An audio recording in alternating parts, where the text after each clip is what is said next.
Franklin County Commissioners meeting, May 21st, 2019. Scored it over the desk here. Is your PowerPoint working? It's slow, but it's working.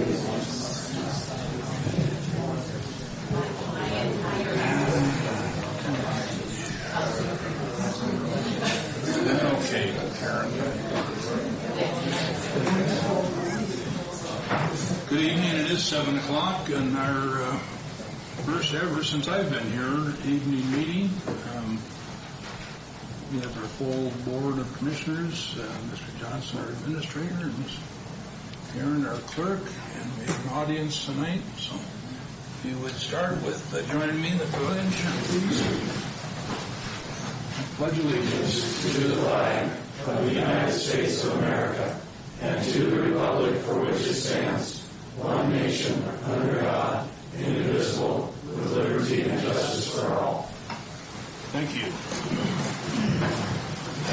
First item is the gentleman had a chance to read the minutes for April 30 and May 7th. If there's no additions, I'll sign them as presented. Mr. Chairman, no changes. No changes. All right, thank you. Thanks, Karen. We'll move on to the proposed use of .09 Economical Development Fund expenditures. You can take us through that, Keith, please. Yes, sir. Thank you, Mr. Chairman.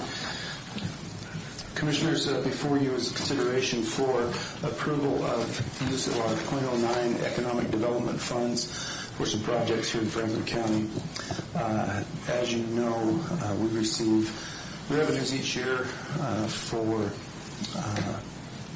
financially rural distressed counties. It's a state law, and we have typically been able to use those for projects similar to what we are requesting you to approve tonight. For the benefit of the audience and those that may be listening, the process is outlined in the Economic Development Plan that was approved originally in 2016. It's been amended a couple of times for projects that we have approved in that interim time frame each year.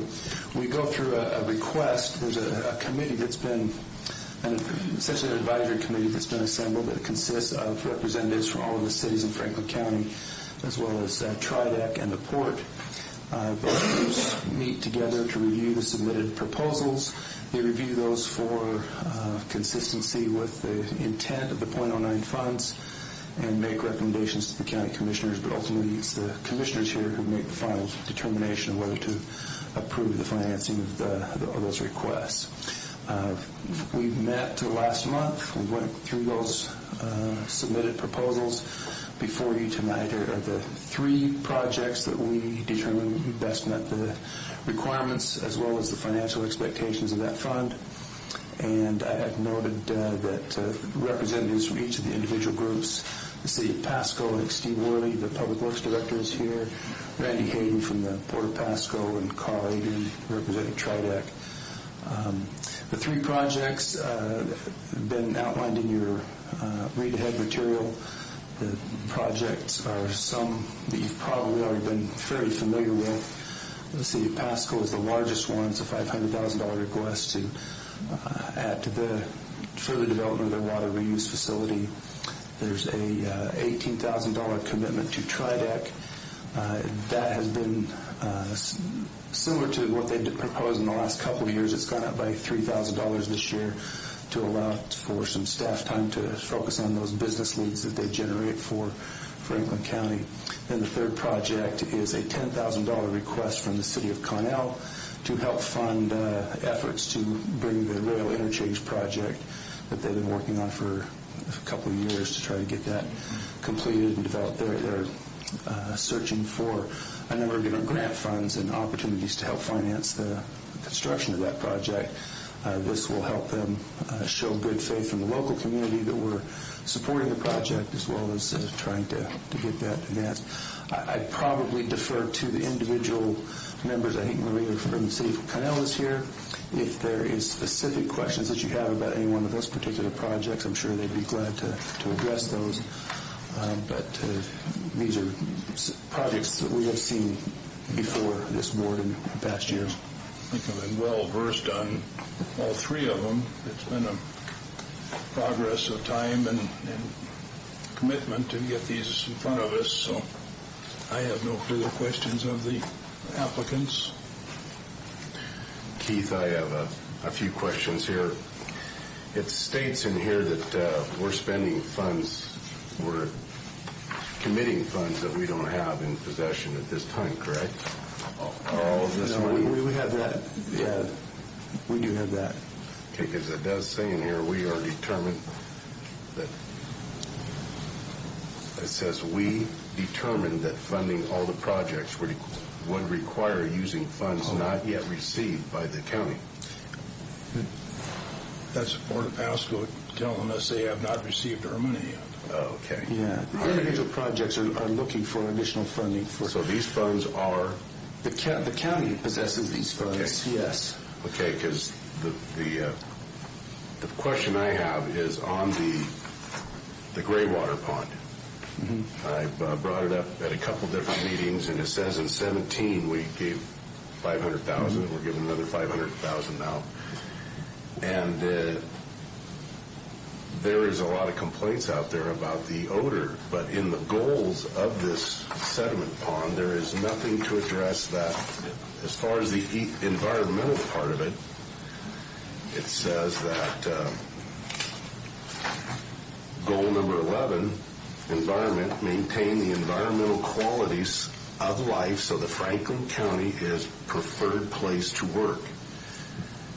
I think that goal should also say a preferred place to live, because the people that are living out there next to this great pond are, seriously, they're losing value in their property and their homes.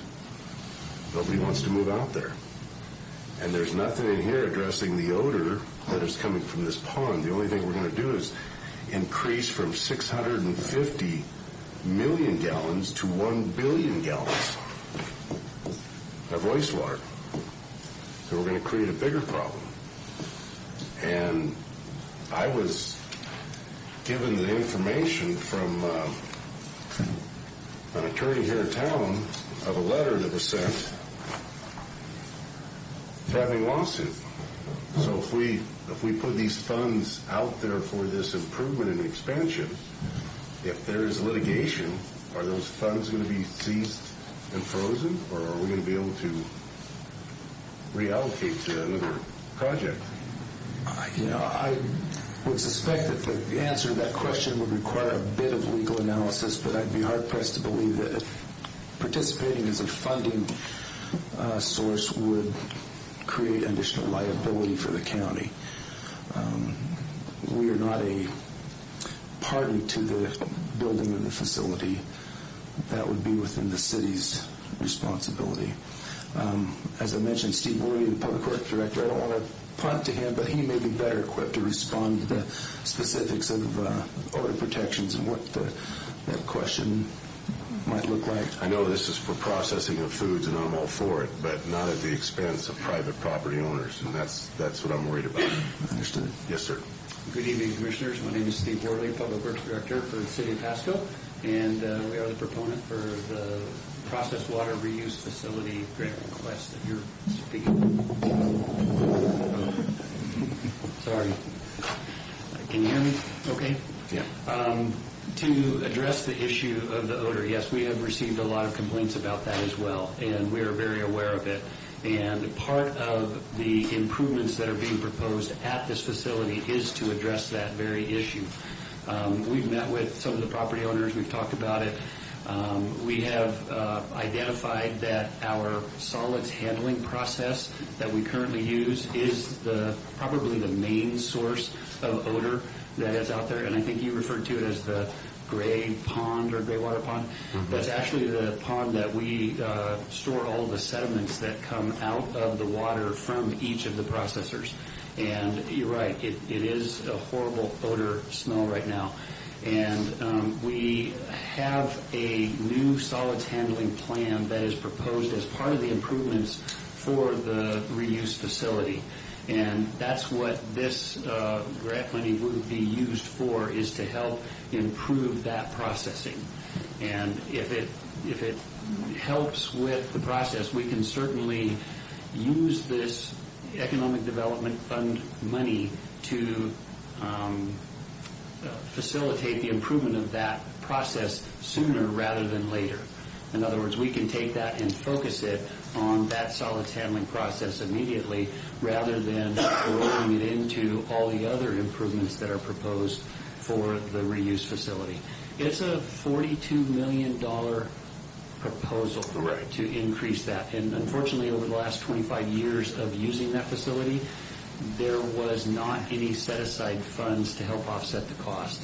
So we are at a point where we are trying to go after as much funding from state loans, grants, everything we can do to help minimize the cost to the city and to the processors that actually utilize the facility to clean all of the vegetables that they produce. And so this is one example of those grants that we go after as often as we can.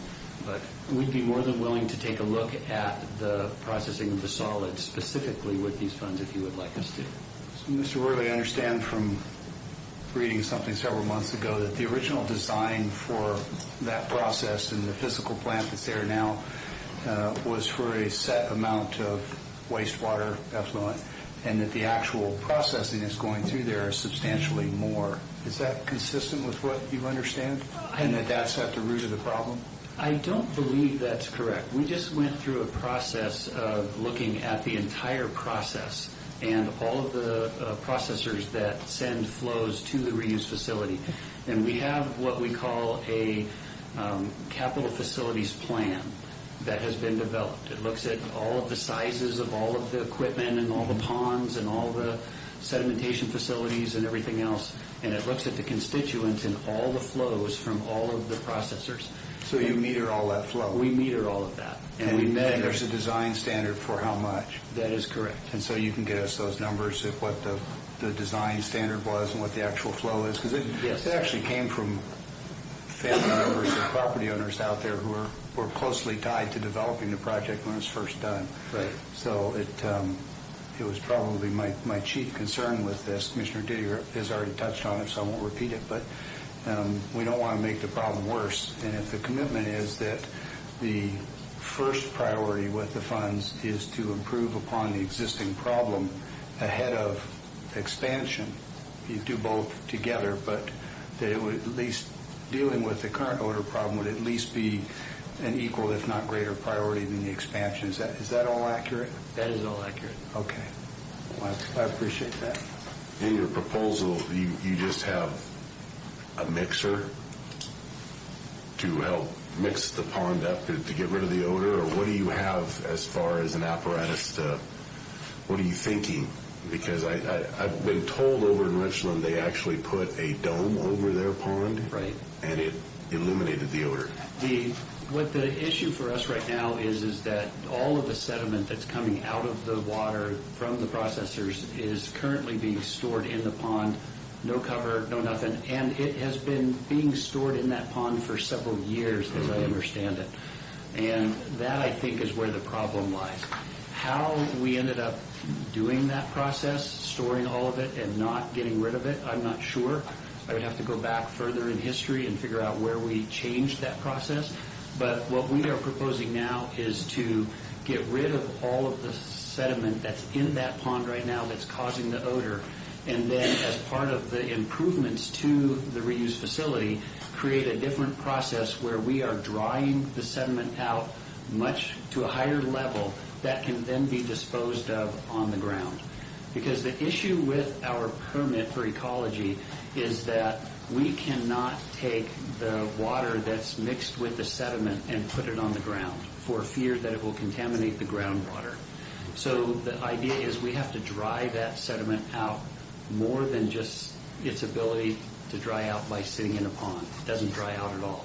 And when we take it out of the pond and try to dry it out, it takes a very long time for the water just to evaporate in order to dry it enough to dispose of it at some of the areas where we can dispose of it.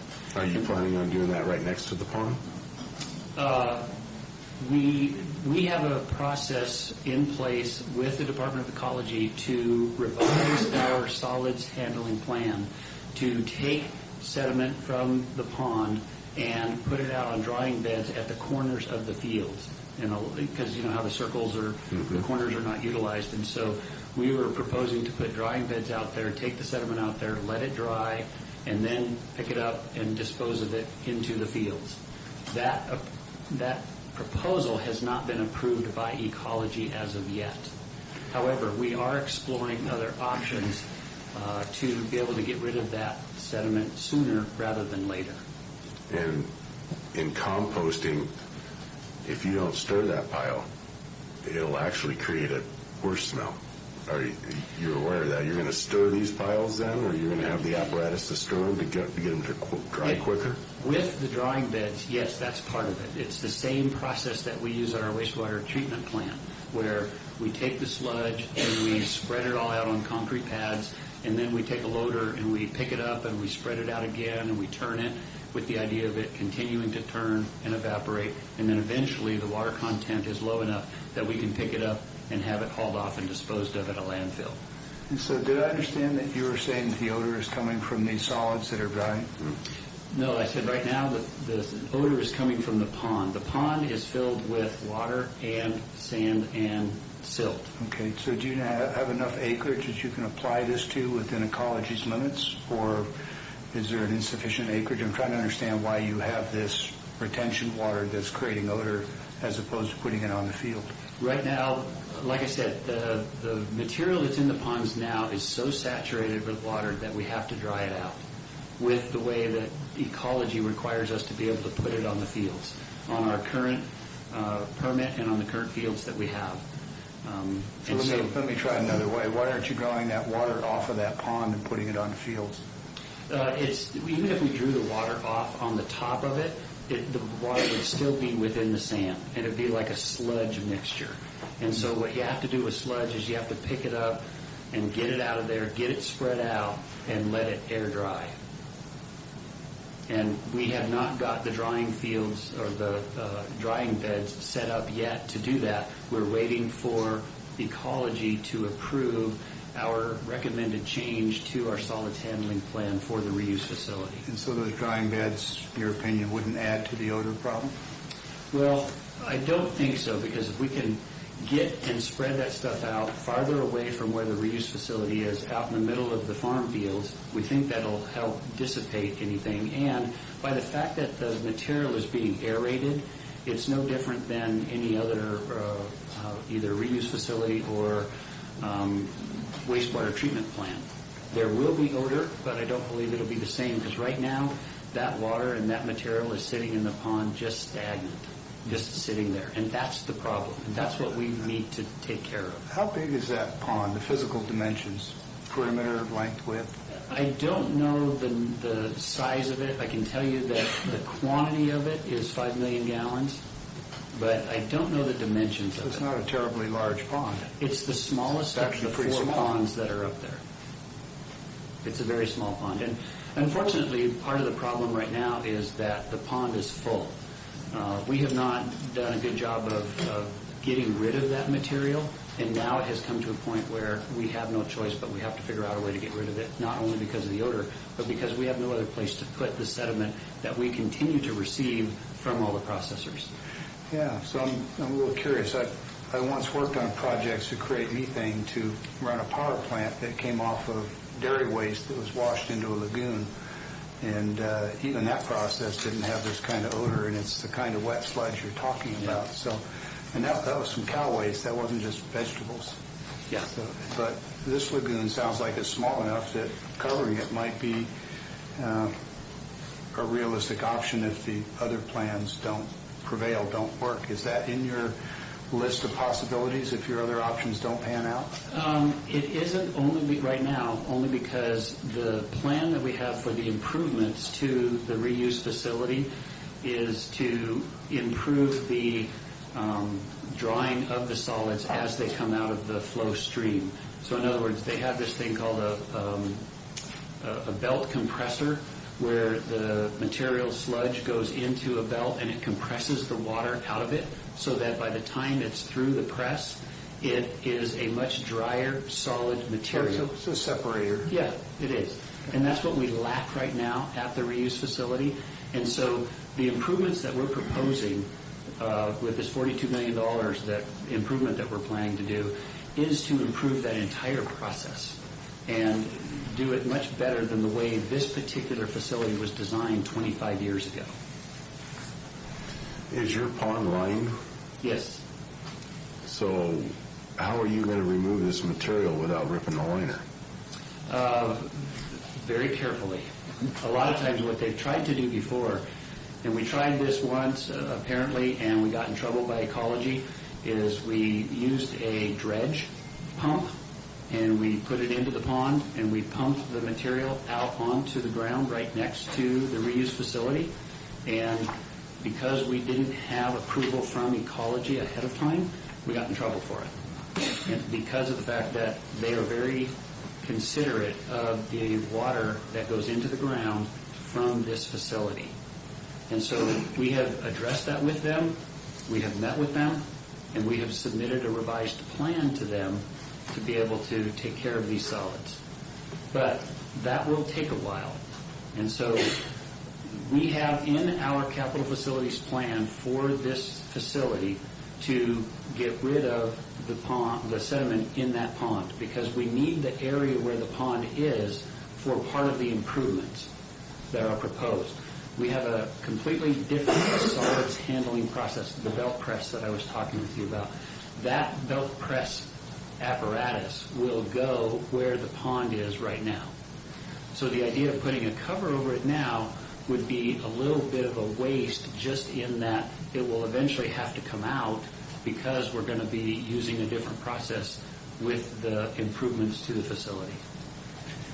So when you expand the amount of processing with a larger pipe, I'm trying to remember I suppose it doesn't matter, but there's a much larger inflow pipe to this expanded facility. Is that right? There is, because we are looking to add another processor into the mix. So where I'm going is, are you going to do parallel processes, or is it all going to go to one facility, one pipe? It's all, well, the two sets of processors are in two different areas, so they can't come to the reuse facility in the same pipe. So there are two different pipes coming to it from two different areas, Foster Wells, Columbia East. Yeah, because I know part of it was a land use easement access issue for the pipe. Yeah, Right. there was the issue related to that. And so the flow is coming from two different areas to the reuse facility, but all of the flow will go to one reuse facility. And the improvements that we are proposing to make is to accommodate all the existing flows from all the processors, including the increases that they have asked for, as well as the addition of another processor who is currently going to our wastewater treatment plant. So if I can go back to acreage for a minute, there are limitations in how much of this treated gray water you can put on an acre of ground. Ecology constrains that pretty tightly. It challenges some of our dairy farmers, in fact, to dispose of their gray water. Do you have additional land either owned by the city or available in private hands that you can disperse the increased amount of effluent over? Right now, the facility plan that I talked about, the engineering study that was done for these improvements, have looked at all of that, and currently with the existing processors, their increased flows, and the new processor that we're planning to bring on board, we have sufficient capacity with the existing fields that we have. So the land that you have access to now is adequate? Correct. Meets the ecology standards for all the existing effluent and the proposed new processor? Correct. Okay. Well, that's good. I'd heard that you may need additional land. Well, there is, and you may have heard that because there is actually another processor who is not currently in our system at all, either at our municipal plant or at our reuse facility, that has approached us to ask for sending their flows to the reuse facility. And in that particular case, we would exceed our permit requirements on the fields that we currently have. Okay. So we do not have the capacity to add a second processor to our proposed improvements to the facility. So that may be where you're getting the information. That may be what I've heard.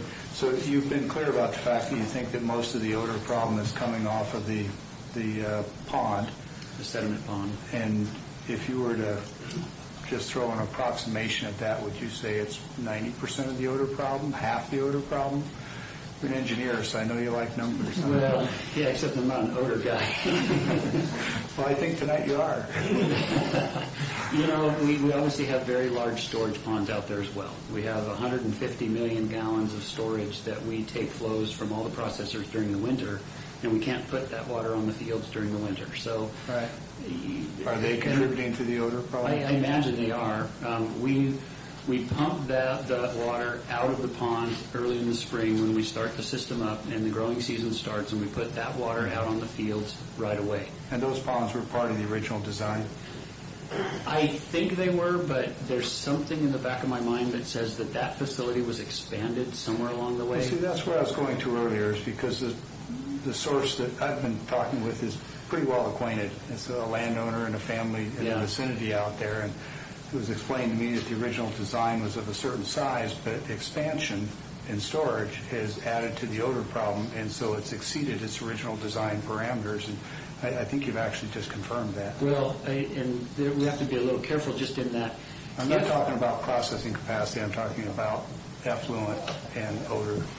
Well, obviously, if the system was increased to add more flow from processors and more fields were added to treat the flow from the reuse facility, then it all meets with the permit. But Right. Is it more than what was originally proposed? I wasn't here then, but there's something in the back of my mind. Somebody said a while back that the facility was increased. Yeah, well, that's specifically what I heard. Okay. I think you've answered it, though, indirectly. I think it probably was expanded storage. And since we've already identified that additional storage and the ponds both create odor, that may be the part that expanded or exceeded the original design. Doesn't necessarily mean it exceeded the DOE ecology standard. It just exceeded the original design, which, as I recall from talking with people out there, that there were many assurances given that there wouldn't be any odor, and hence the frustration now. And from the county's perspective, I'm sure you're quite aware that we're trying to be helpful in resolving the problem and not be guilty of making it worse. And so your commitment to address the odor piece as an equal or greater priority to the expansion piece is very important. The other thing I might throw in to add to that is that part of the engineering for the improvements to the facility is to add some pH balancing requirements, not only at the reuse facility, but also at each of the processors. So one of the problems with pumping that kind of flow from the vegetables is the amount of pH that is dropped as you pump water through miles and miles of force main. And it creates an environment that causes the acid levels to increase. And we think that that's part of the problem as well. And so part of our improvement program is to require that all of the processors will have a injection program when the water leaves their plant to increase the pH of it. So by the time it gets to our facility, it will be at a pH level that will not cause as much odor as what's being caused right now. We will also have pH control at the facility as well. So we believe that that will help also. That makes a lot of sense. Yeah. Okay. Well, I'm looking at the funding here, and it says here at the bottom, pursuing and requested funds, and you're pursuing $10 million from the State Public Works Board loan, and you've requested $3 million from the capital state budget. The total is $22,350,000, and that there is $13 million. So that takes us, if you don't get those funds, we're down to 11, and then your treatment improvements and your scheduling is first irrigation pump station, IPS discharge pipe 24-inch, and then third down the list is existing solids removal. And it looks like you're going to be, that'll cap out the $11 million that you'll have. And that's why I said that if it pleases the commissioners, we would be willing to speed that process up. Yeah, I'd like to see you address the odor almost first, We can do that. because these landowners are suffering. They can't even go out and enjoy a good evening outside on their deck. It's that bad. Yeah. I was driving to town the other day, and I drove by there, and I got a whiff of it. Yep. On the highway. Of course, I had my window down because I don't have air conditioning, but I did smell it. It can be pretty bad. Okay. Further questions for Steve? Thank you, Steve. Further questions for the other applicants? Well, Mr. Chairman, I don't have any, read the package like I'm sure both of you have. I think the one we had the most questions on were on the one we just discussed, and Commissioner Didier and I had the same concern. I think it sounds like we've been talking to a lot of the same people. I'm glad to hear the commitment from the city to address the odor as an equal or higher priority than the other components of the project. Given that, and given that we had good read-aheads, there's a couple things I'd like to point out before I make a motion on this package. The first is thanks to Gary Ballou, the economic director at the Port of Pasco, who served as a facilitator for this process.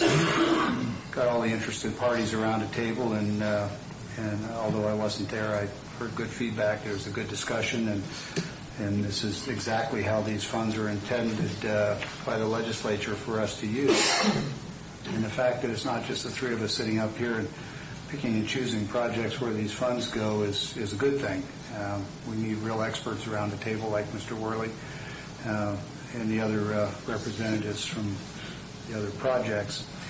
So having acknowledged the contributions from the Port, I'm happy to move to approve Resolution 2019-148, which is entitled Approval of the .09 Economic Development Fund Expenditures for Projects in Franklin County, as presented by the staff, and with additional thanks to Mr. Johnson for shepherding the process. I second. Okay. All in favor? Aye. Aye. Aye. No discussion? If you want more discussion, Mr. President, you need it more. I would like to ask Keith a couple of questions on this. How much money is in that fund? I knew you were going to ask me that. I think there's a little over $2 million. We have a fairly robust controlled process over the balance of that fund. In that economic development plan that I described earlier, there's a process by which we determine how much is available for these kinds of projects. The first and most important expenditure from that fund is for some debt service. Then we have committed some to other projects in the past that haven't been completely funded yet. Track or Happel Center has still got a few dollars left that were approved in prior years. And we've recently completed the funding of projects that have been requested in the past.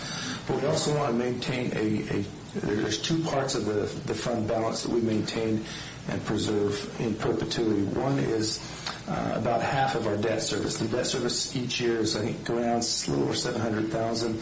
So we need to maintain a balance of $375,000, which is 50% of that debt service in the event there's an economic downturn and the .09 funds don't come in like we would expect.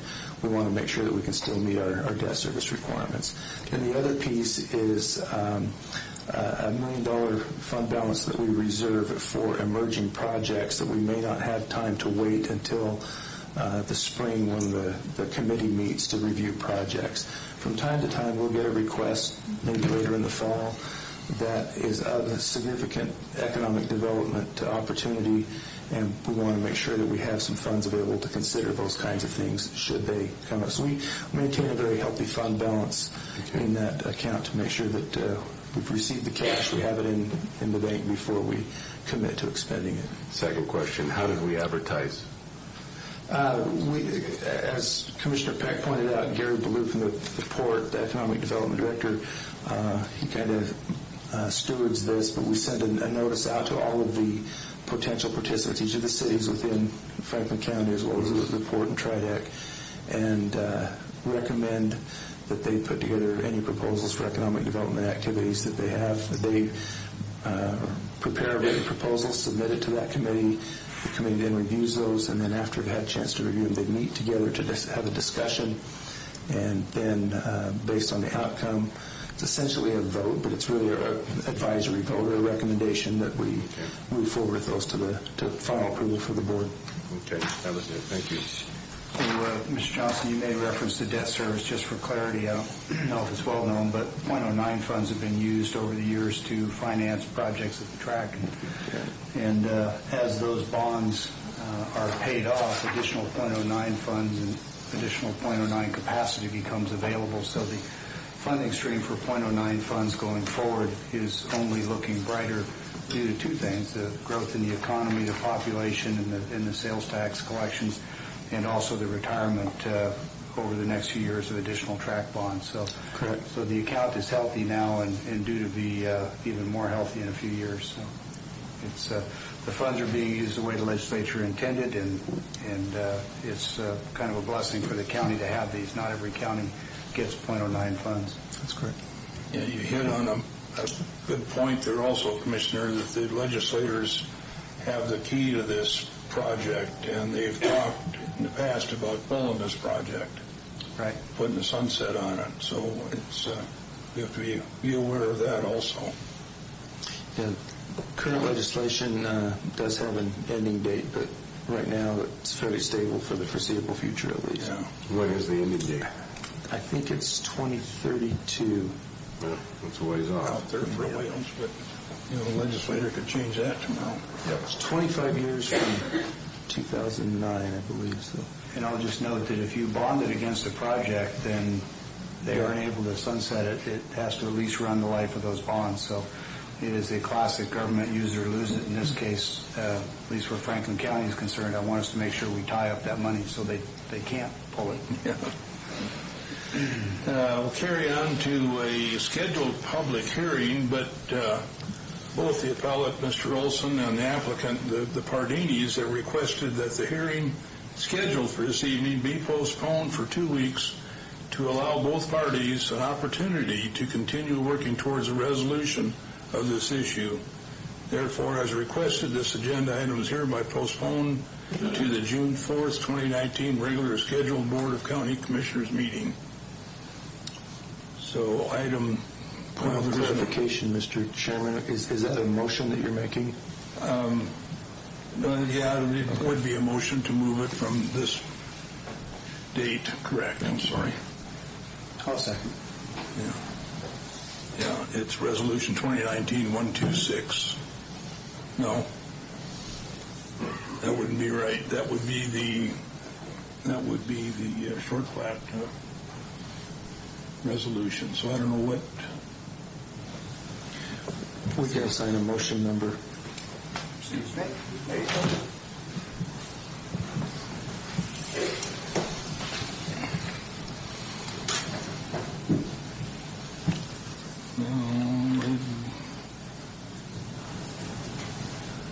The short plat is 21903, so this could be resolution 2019-148.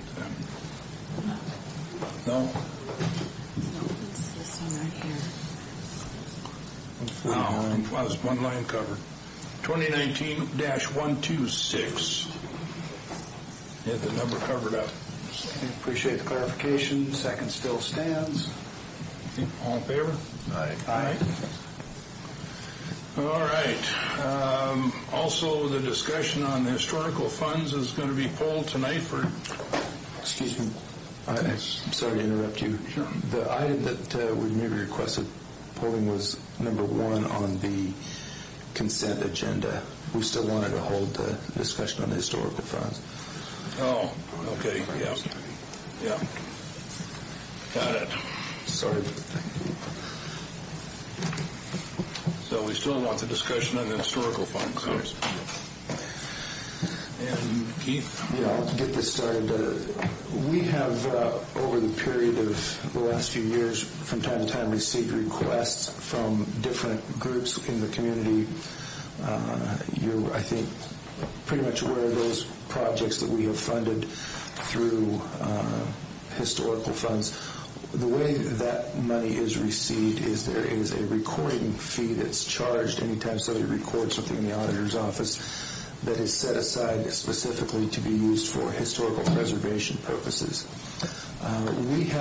It's not been a huge dollar amount, but we have not had a confirmed practice or policy for allocating those funds each year. And it's been kind of ad hoc as projects come available. The board considers those. Sometimes they approve them, sometimes they don't. And so we wanted to have a little bit of a discussion. I think this is primarily at Commissioner Didier's request that we maybe create some sideboards around this fund and have some discussion of what kinds of projects we want to promote or look for going forward.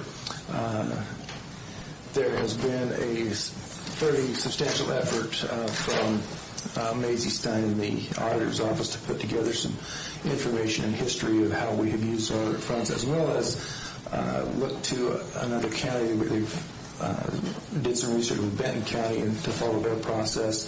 What Benton County does, we think, is a reasonable and a pretty good process. It was created by Dwayne Davidson, who was their county treasurer, is now serving as the state treasurer, that provides a process by which a committee can review those proposals and make a recommendation to the Board of Commissioners for pretty similar to what we've done just tonight in the .09 funds, but for purposes specifically related to preserving Franklin County history, historical documents and records, buildings, and so forth.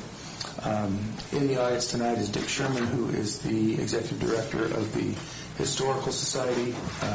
I know he has some input. I believe maybe Matt Beaton, the auditor, might have some input he wanted to share. But I know there's a couple members in the audience that wanted to provide some input to the discussion. So there's not an official action that needs to be taken tonight, but more or less wanted to give the commissioners an opportunity to share with each other, with me, and with the staff of kind of the direction they want us to go in. And looking forward. Mr. Chairman, as part of that preamble, I'd just add one addendum or correction to Mr. Johnson's remarks. I think there is an action item for us this evening. The process that has been used for the distribution of historical funds is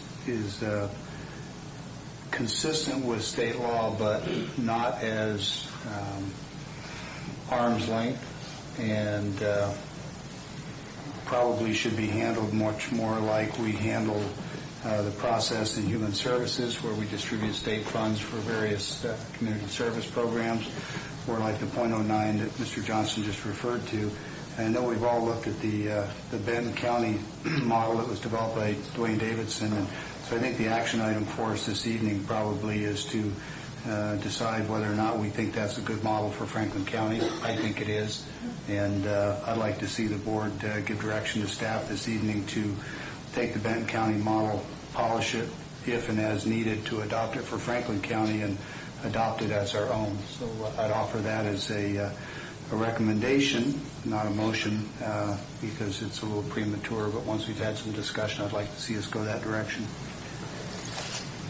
Yeah, I have to agree with Commissioner Peck. I think that we just went over the .09 funds, and it was stated by Commissioner Peck that an advisory board was where all our information comes from and we make a decision off of, and that's what I would like to see as an advisory board put together for the Historical Fund Committee, with Dick being on it, and plus Connie from Con-El and other people of the Historical Society that want to see where these funds are spent. I think that is well needed, and let's face facts, there's other little cities out there. There's Mesa, Basin City, there's Colotis, and let's not forget Hell-to-Pay.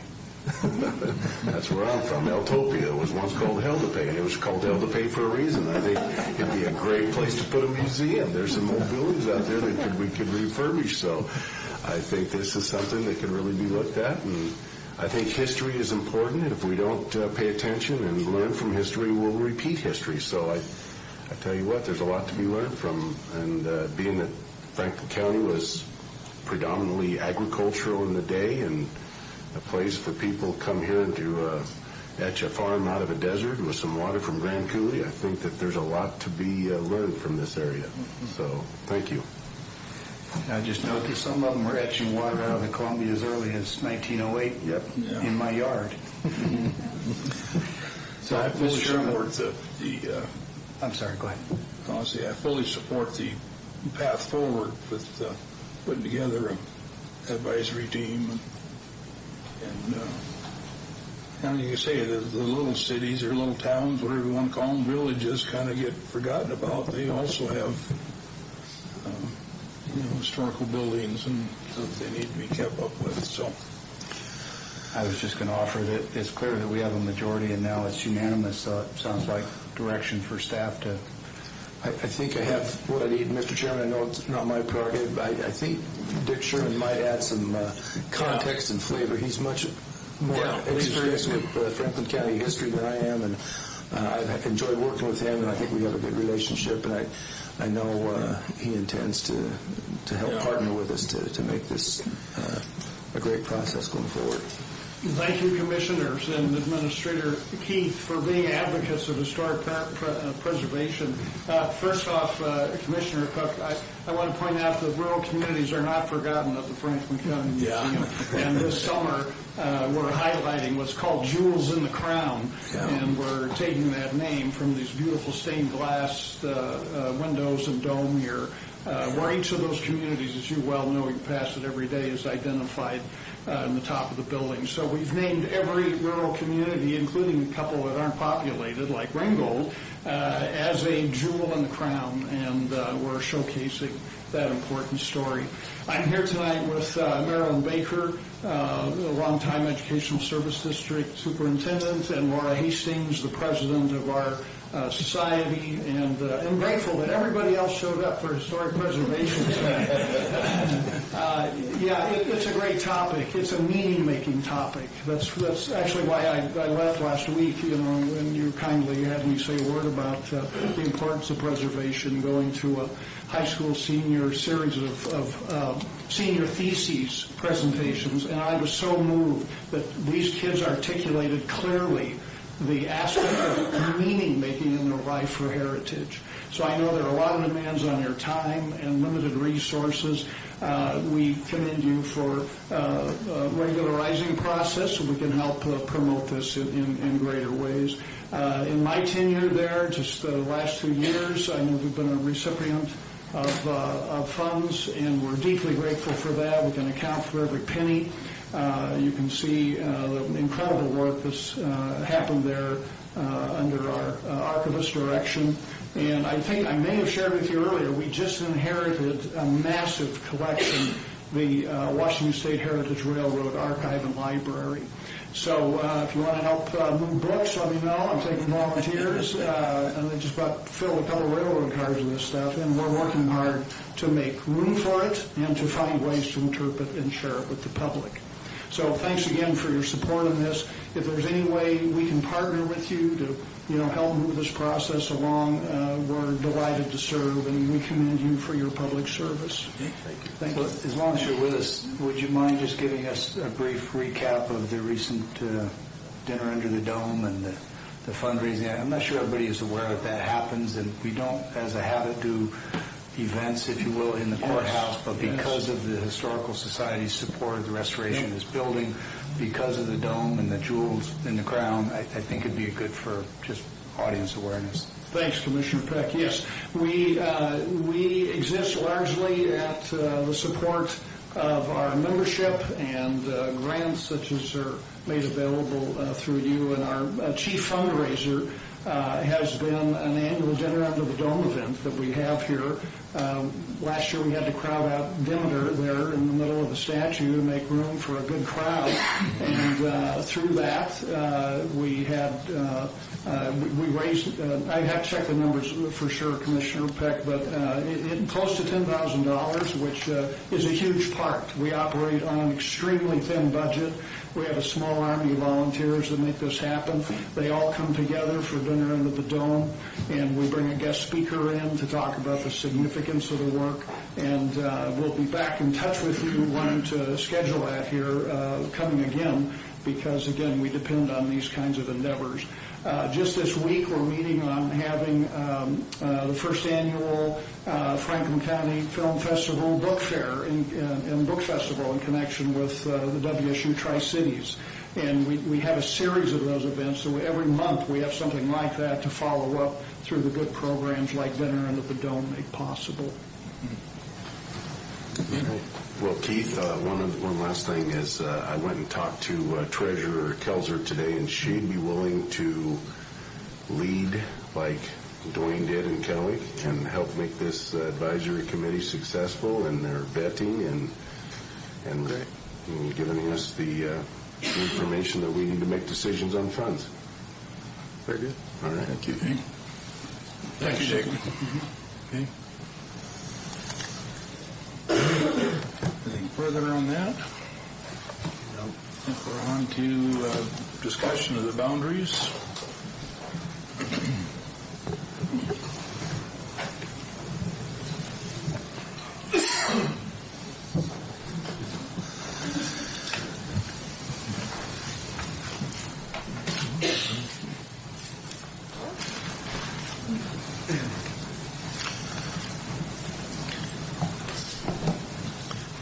As you know, periodically we're required to update voting districts for commissioner districts in accordance with federal and state voting rights acts.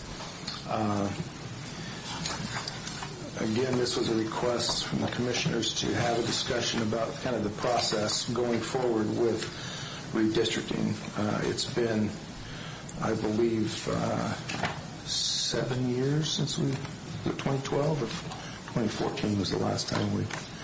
12 sounds more I think familiar. it was 2012, so it's been a while.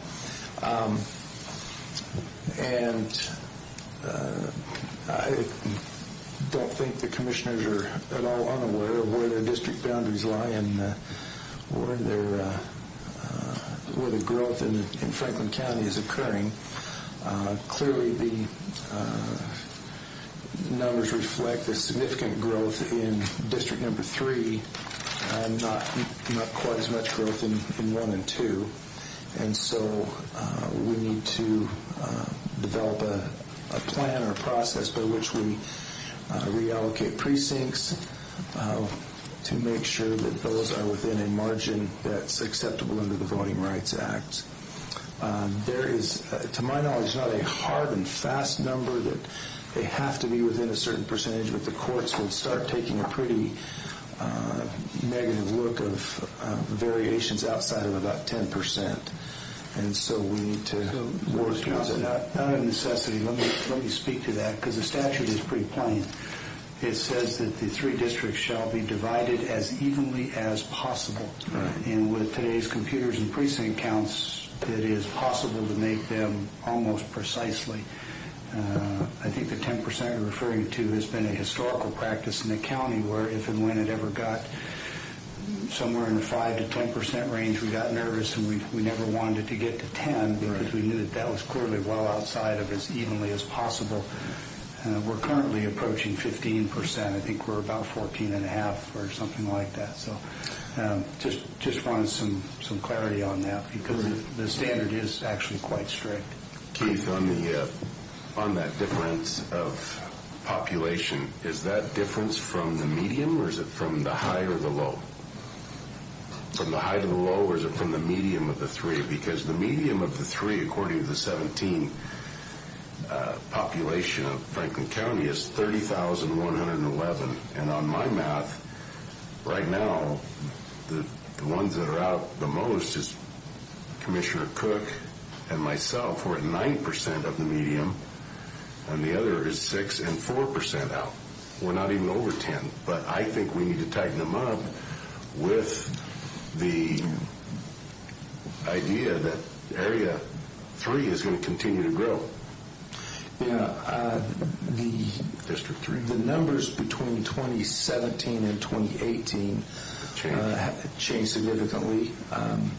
I have not had a chance to really, audit's not the right word, but verify the projections for 2018 numbers. But clearly the 2017 demonstrates that the growth in, particularly in District 3, is going to put us out of balance Yep. before the next election if we don't address it. And I would note that the imbalances between the high and the low, the basis for the statute is equal representation.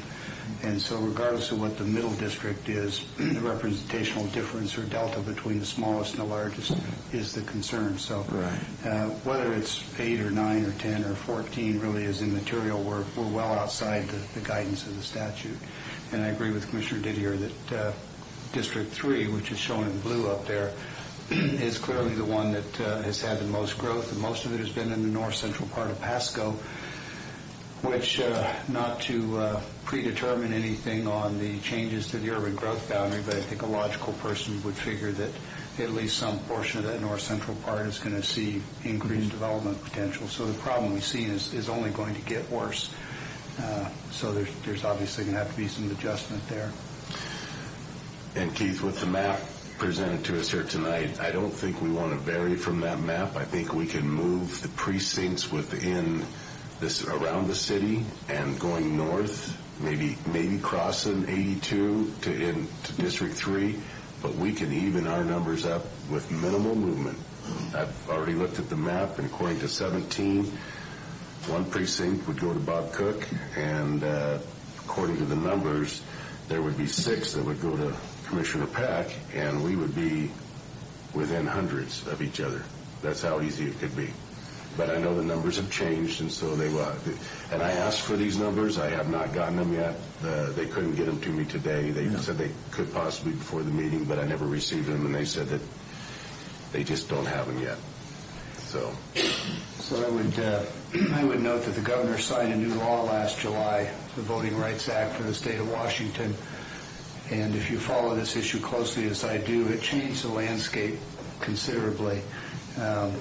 Historically, we've divided it more or less like it is, and Commissioner Didier is right. It doesn't take a great deal of effort to shift a few precincts.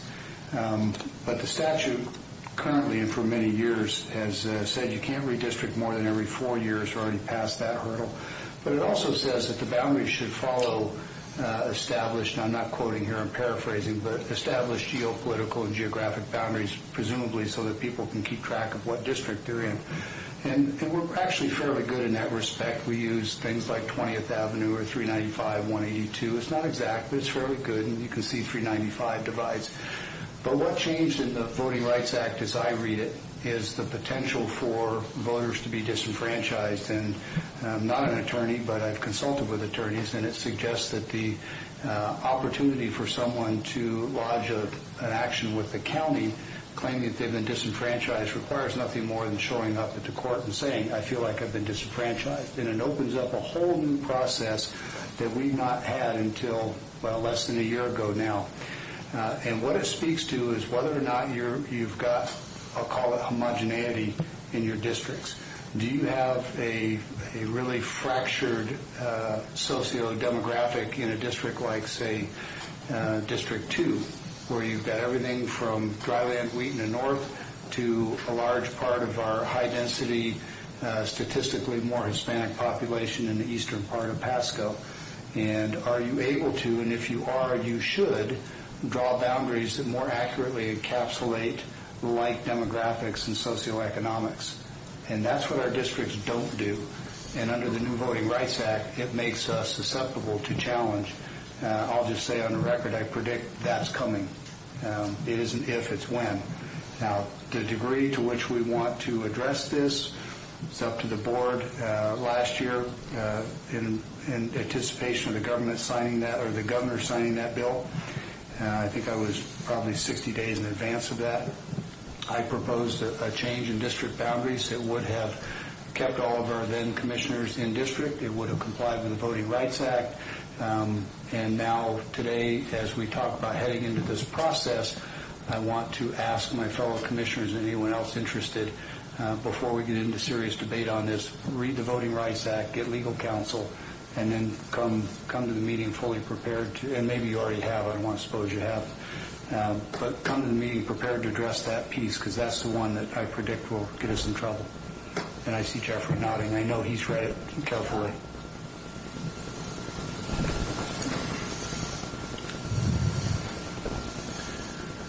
Well, listening to that, I would say that they may have the populace to win District Number 2. So I don't see how they're being disenfranchised. If they overpopulated the rural area out there, then they'll win the election. If we start moving boundaries too far, we're going to mess this whole thing up. Let's not reinvent the wheel. We just got to move it so they're evenly numbered in population and move on. Well, I concur with minimal change, so long as we comply with the law.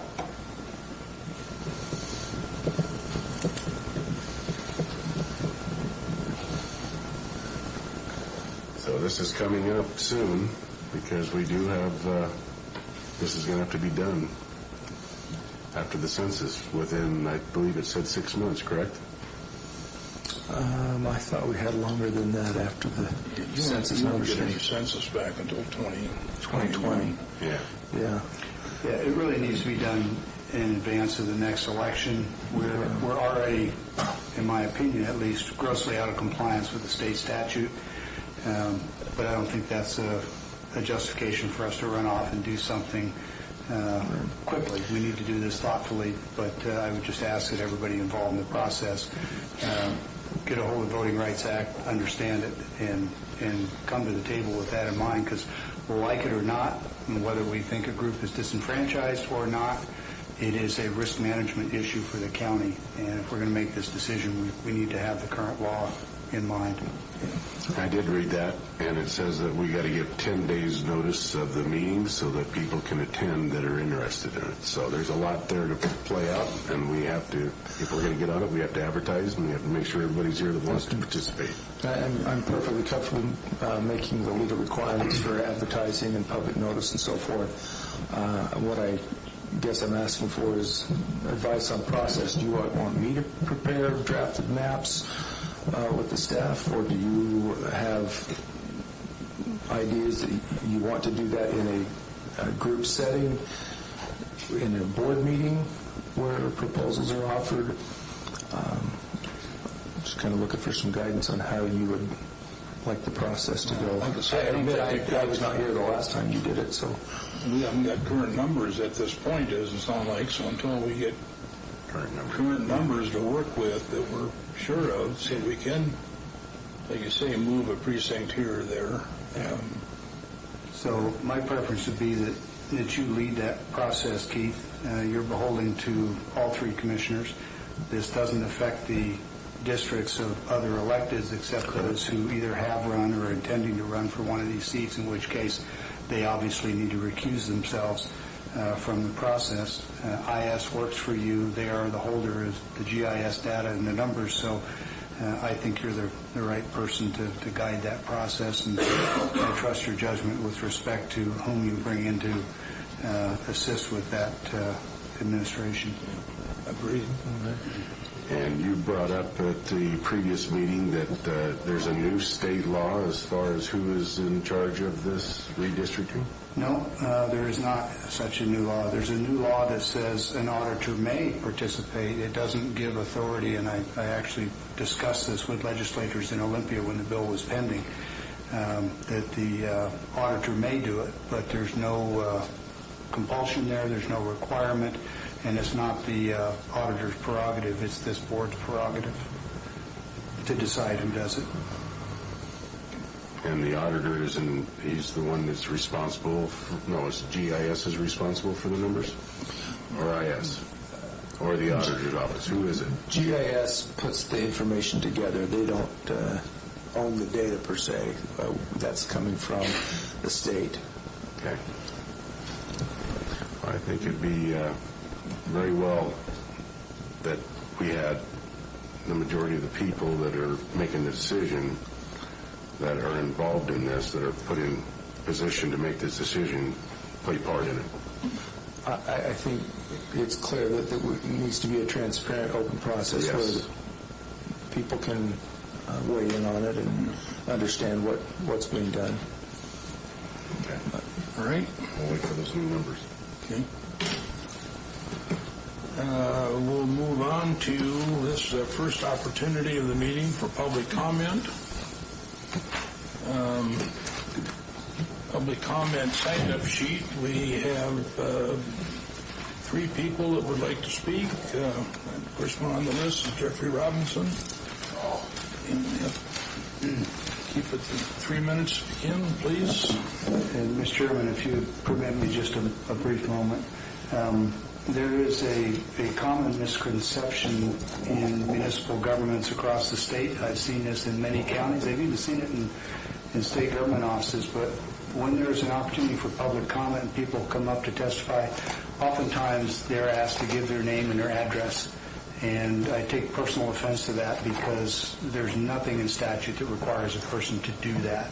And the last thing I want is someone who perhaps fears for their personal safety or reprisal to have to come up and give their name and address and then testify against somebody else in the audience on a sensitive issue.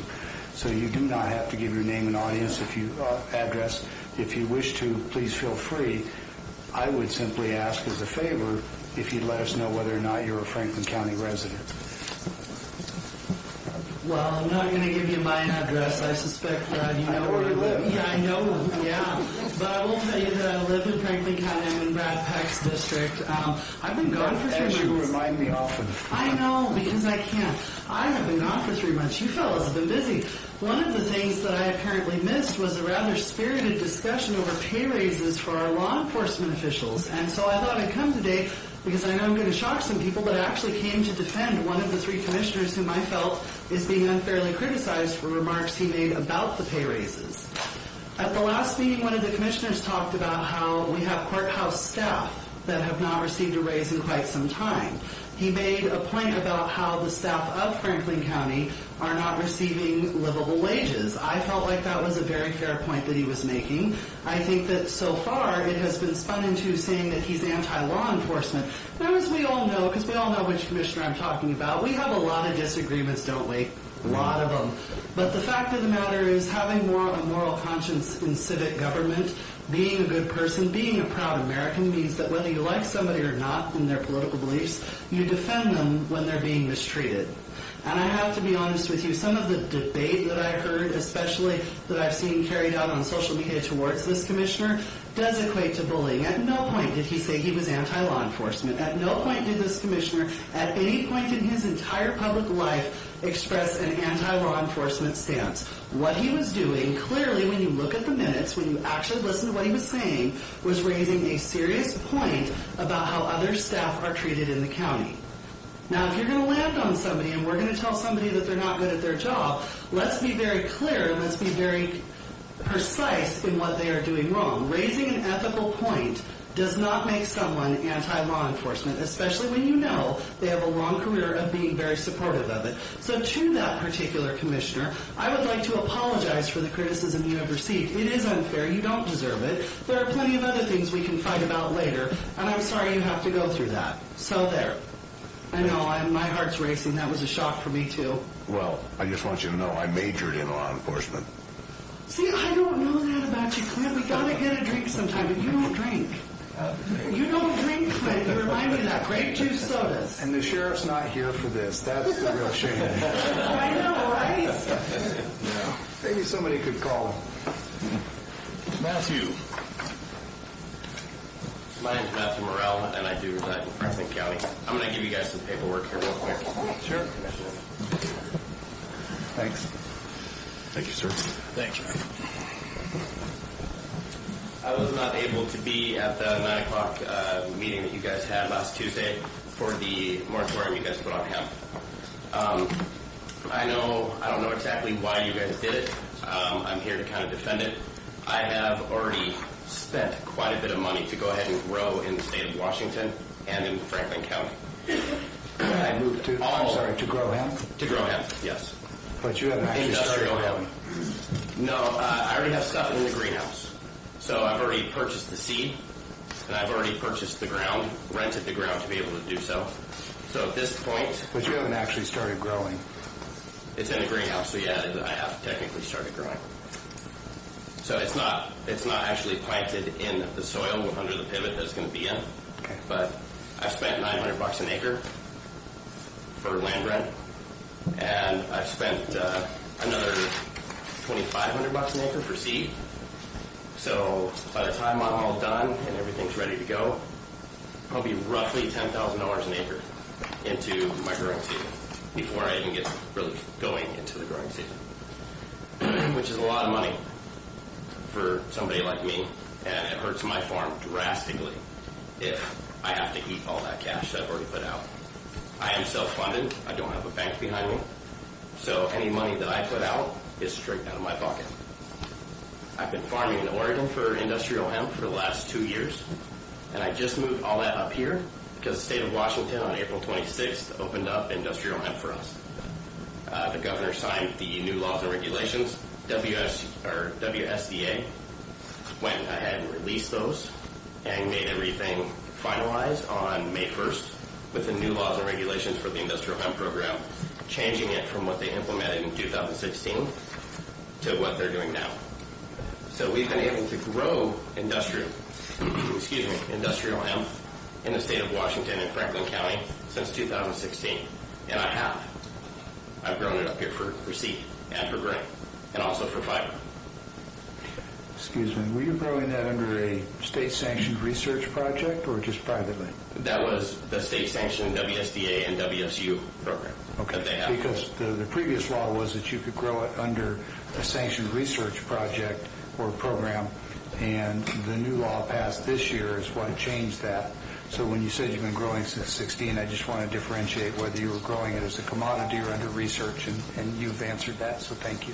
Yeah, and it is still a research program that they're doing it under. Right. So it's the same rules and regulations. The only thing they've done is they've opened it up for other commodities within the CBD capabilities and the hemp regulations. So now, instead of it being centralized and being stuck in Washington, I can actually move it outside of the state of Washington.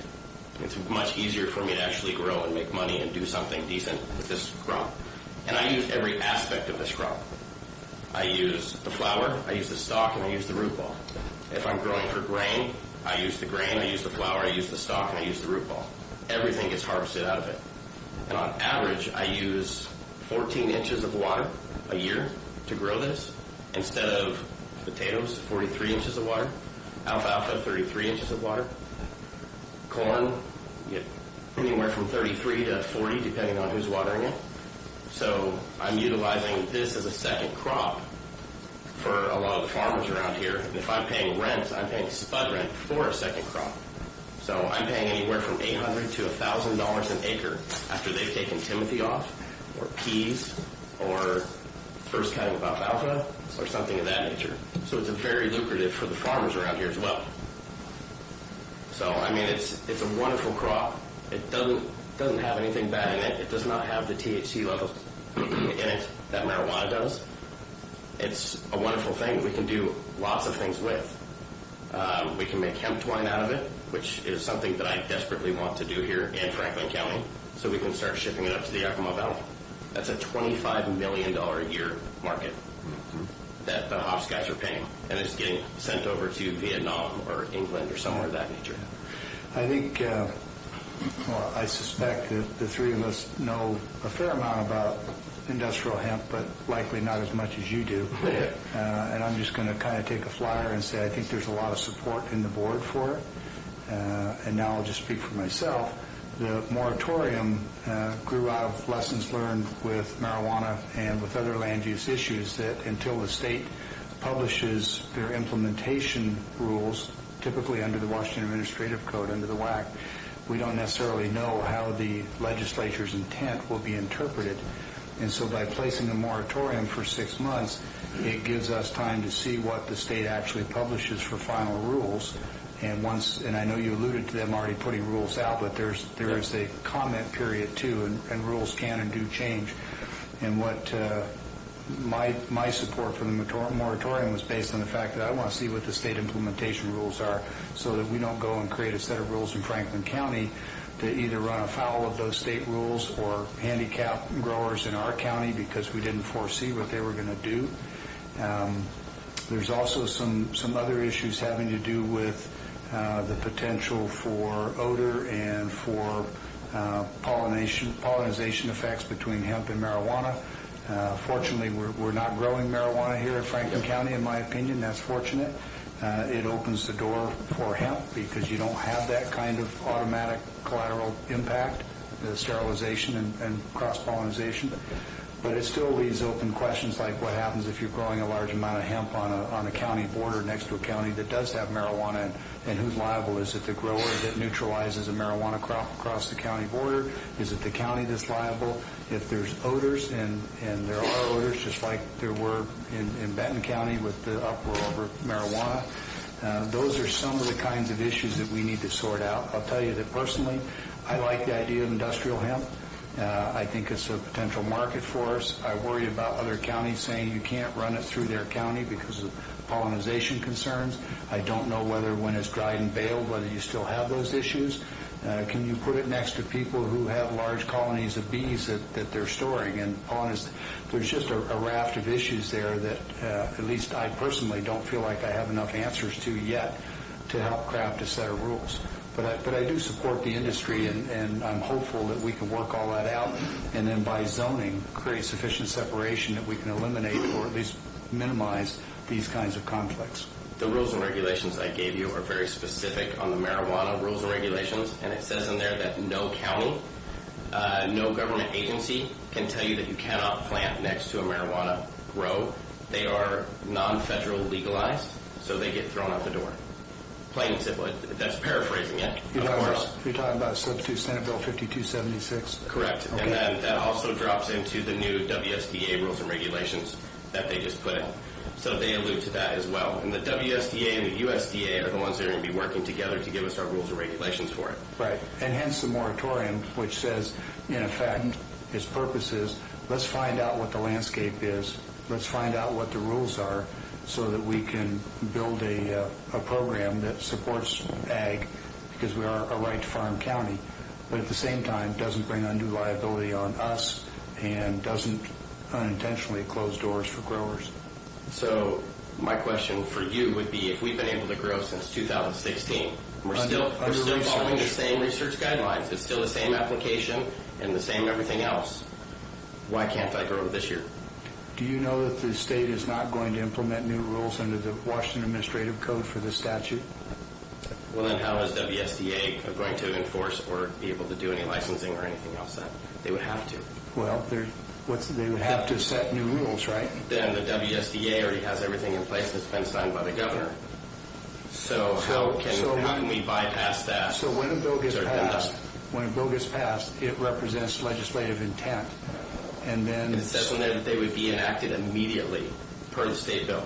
Okay. Well, I prefaced all this by saying you no doubt know more about this than we do. Okay. We've had a fair amount of consultation with our legal counsel. I'll go back and revisit with them and ask them, and Sean's in the back, the question is coming, have the rules already been written for implementation of this statute? My understanding is they have not. There may be some preliminary rules, and there may be guidelines in the Senate Substitute 5276, but that, to my knowledge, doesn't and hasn't ever in the past stopped the staff at the state from writing additional implementation rules. Maybe this bill is different. I've read it, but honestly, it's probably been 3 weeks since I read it. The Bureau of Reclamation has taken those rules and regulations, and they're allowing us to utilize water, federal water, to grow hemp. Federal water. Correct. Because the federal government made it legal not long ago.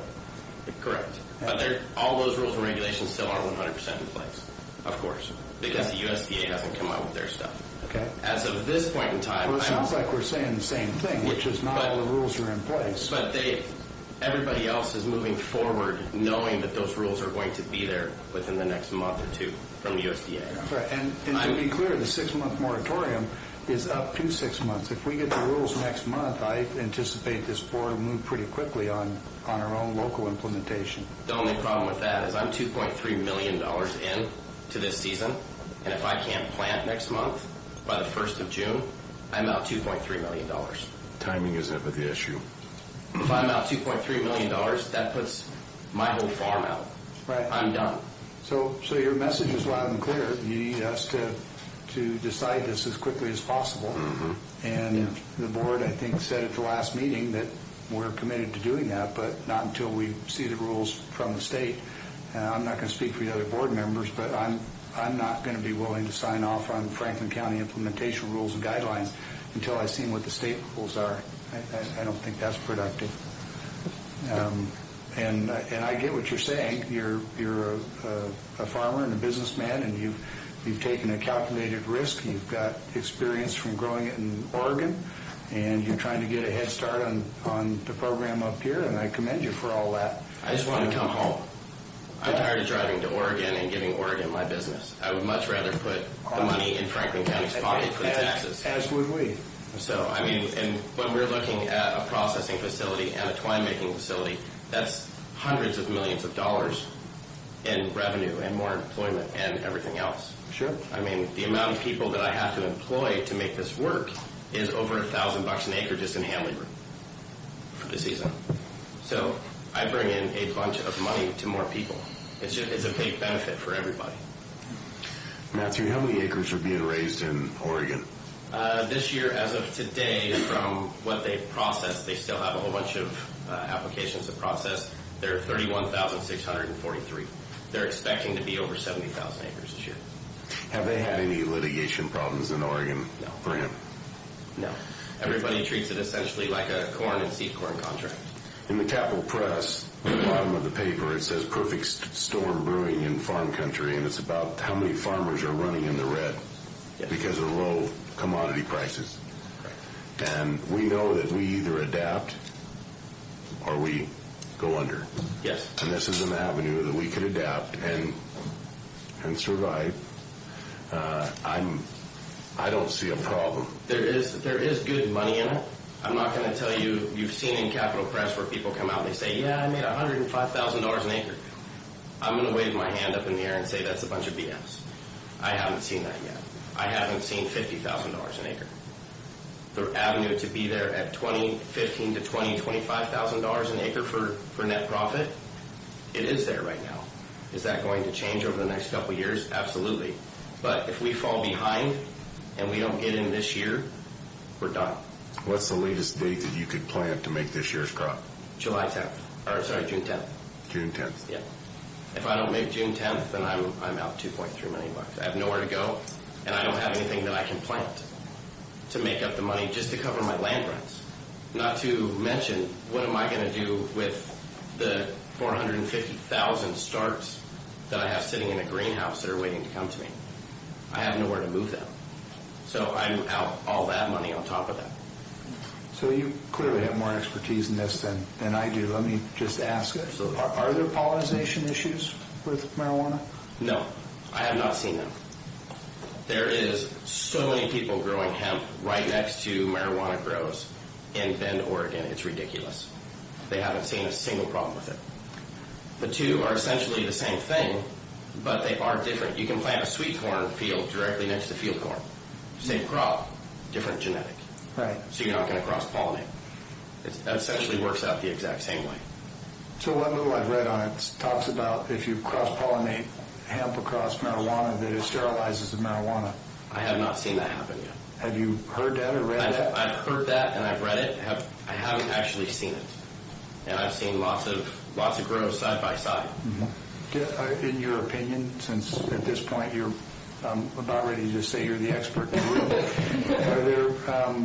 are there odor issues potentially? There are some odor problems that you will see when you hit flower from the first part of October until we harvest on the 15th to the 26th, depending. You are going to have a smell. Is it super pungent and horrible and nasty? Is that over like a 3 or 4 week period you're talking about? Yes. Are you aware of the odor issues / claims in Benton County from last year? Okay. Very much so. Do you think, and I don't want to get too specific, but... I used to live right down the street from there. Okay. And I never smelled anything. Okay. All right. So I've never had a problem with any smells or any problems right there. Have you ever driven by a dairy that didn't smell? No. Okay. Have I ever driven past a water treatment plant that didn't smell? Or a paper plant? So we are a right to farm county. We do have ag roots, and I know that this board leans heavily in favor of supporting ag. So I just...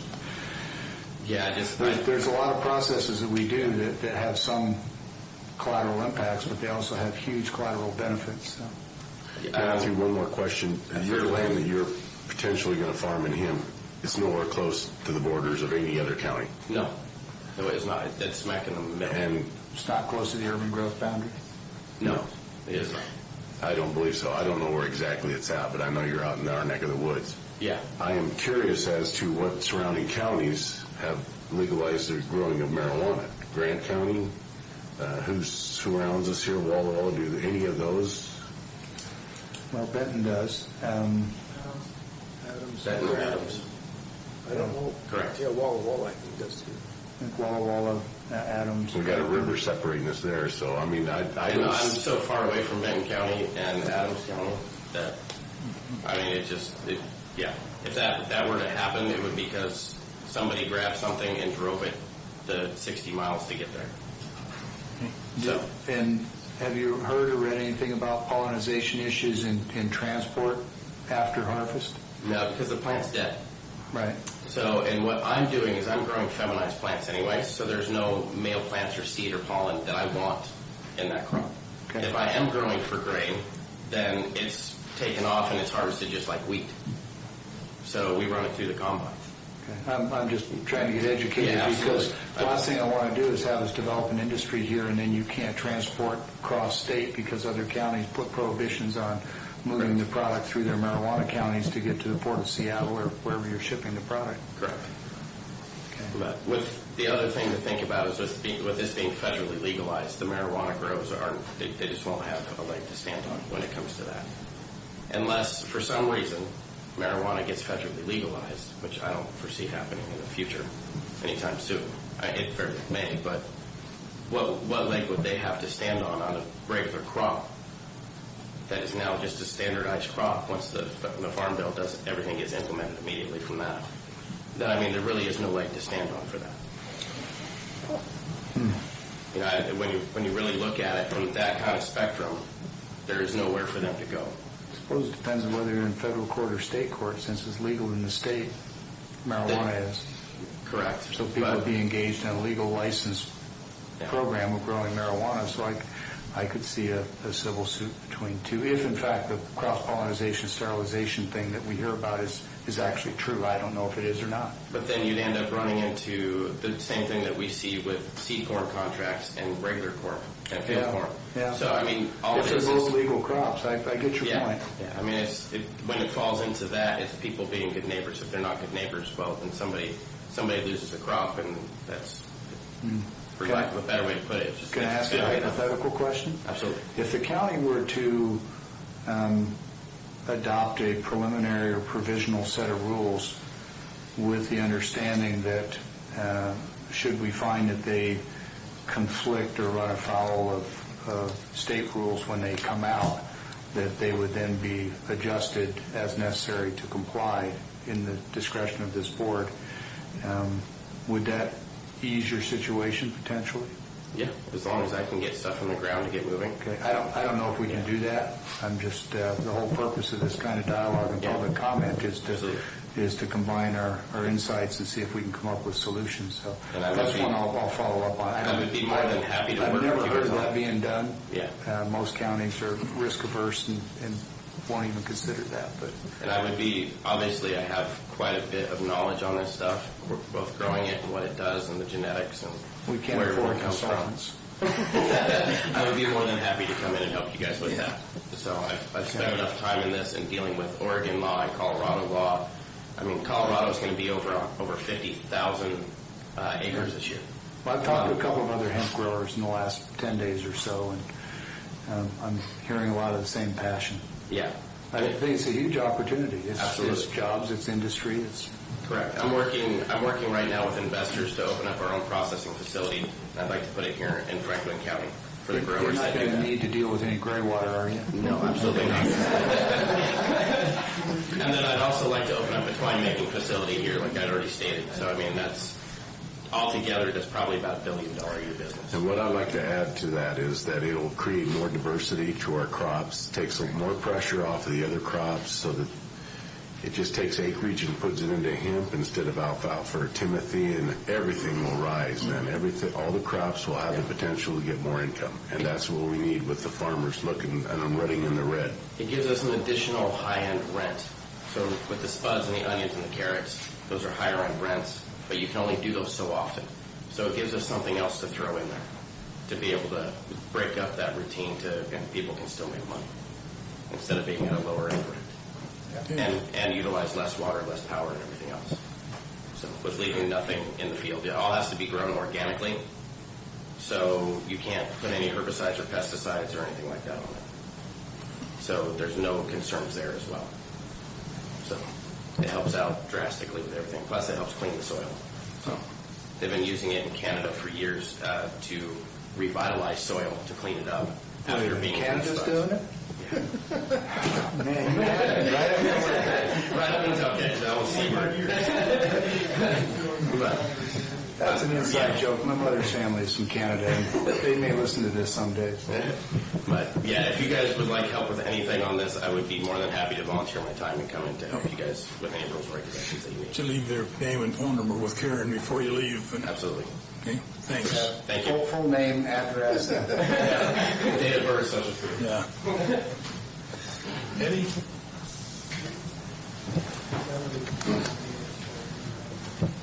Good evening, gentlemen. I'm here for the same reason. I'm a Franklin County resident. I'm here for hemp also. Currently, we're growing 250 acres in Oregon, just in Hermiston. And we just kind of, as of this morning, acquired some more funding. And we're going to probably move another 250 acres up here into Franklin County was our intention until finding out about the moratorium. Man, a lot of my highlights, Matt and you guys already kind of hit on. You know, it's another diverse crop we'd like to add into the community. Also, we're looking at building a processing facility. I'd love to land it here in the where there's a large employment base where we could pick and choose versus pulling out of something like Hermiston. You know, this, like Matt said, the Bureau of Reclamation is eased there. It's off the Schedule I drug, so they're okay with delivering water, so we can plant it anywhere that in a well irrigation or Bureau water. It basically it has to be grown organically, and the WSDA is willing to. It's an approved crop for them too, so to be signed off to be fully grown organically. And man, that's about it. Matt can I know a few things. It's real expensive. It's a really intense crop. The genetics are really expensive because it's a brand new gathering everything up. What I can speak upon, I'm a 502 owner also for marijuana and getting into hemp. Both industries want feminized or female crops. We're not looking out to have a bunch of males. So realistically, the marijuana growers aren't having males in their plant to cross-pollinate with the industrial hemp. Most industrial hemp is feminized, their seed and stuff, and you go out and send out broking crews to eliminate the male plants. They don't produce well. They seed and pollinate the other females in the field, so those are things you look to kill early in July before pollination really gets crazy. So when we're talking about pollination, how far it goes, both in the industry are looking to get rid of the eradicate themselves. It would be a, how would I explain this? It would be a detriment to their to the farmer. Beneficial right, for both of them. For both parties not to cross-pollinate each other, right? And so the issue of that is pretty well will take care of itself. I don't know, transporting and all that things, county to county, I don't know if you can, if jurisdiction-wise they can do that. Now, state to state they can right now because all the laws haven't been fully implemented. But I bet you by harvest time we'll be able to cross state lines with this, not a problem. Thanks, Eddie. Thank you. Okay, we are still in the comment period. Anybody else? Please. Good evening, gentlemen. I'm against I've been living on, I'm Harold Worsham, I live on Foster Wells. I'm against the expansion until that stink gets taken care of. You guys can ask me anything. I'm there all the time. Ask me some questions. Yeah. Glenn, you got a question for me? prevailing winds should be taking that away, but it doesn't. It seems like it when it gets the air gets static, or we get a northern or a What about an inversion? inversion. It just happens happens. in the early mornings or late at night. Let me ask you this: can you smell this inside your home? Yes. Leave the windows open and it's just god awful. We've had to change the way we live. God awful. So I've been told that property owners in the vicinity of the plant or the processing facility were told back at the very beginning when this was first envisioned that there wouldn't be any odor from it, that you wouldn't even know it was there. I've lived there for 24 years. Were you ever told anything like that? Nothing. Lived there for 24 years, and just the past number of years, it's just terrible. Processing plants have gotten bigger, more gray water is getting pumped. Yeah. But you don't recall back when this all first started, people promising that there would be no odor? No. Okay. Didn't pay attention to it a long time ago.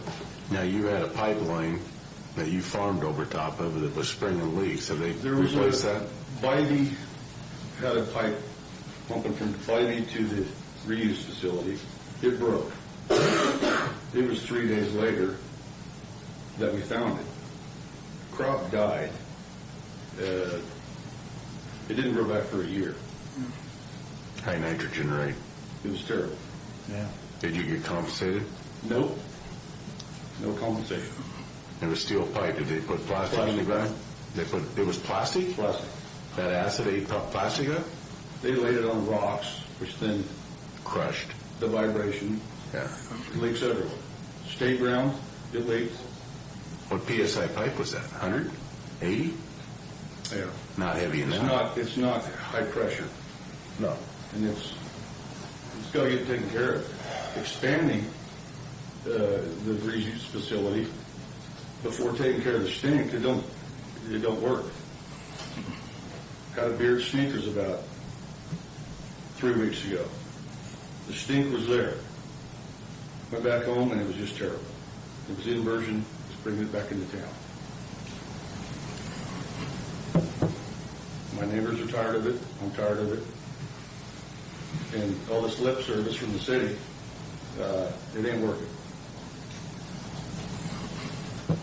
Do you think anybody would be willing to buy your home and move in there if they knew about it? No. I don't think so either. And then the water going through the pivots. It stinks. There's a huge problem there. We're just we don't know what to do.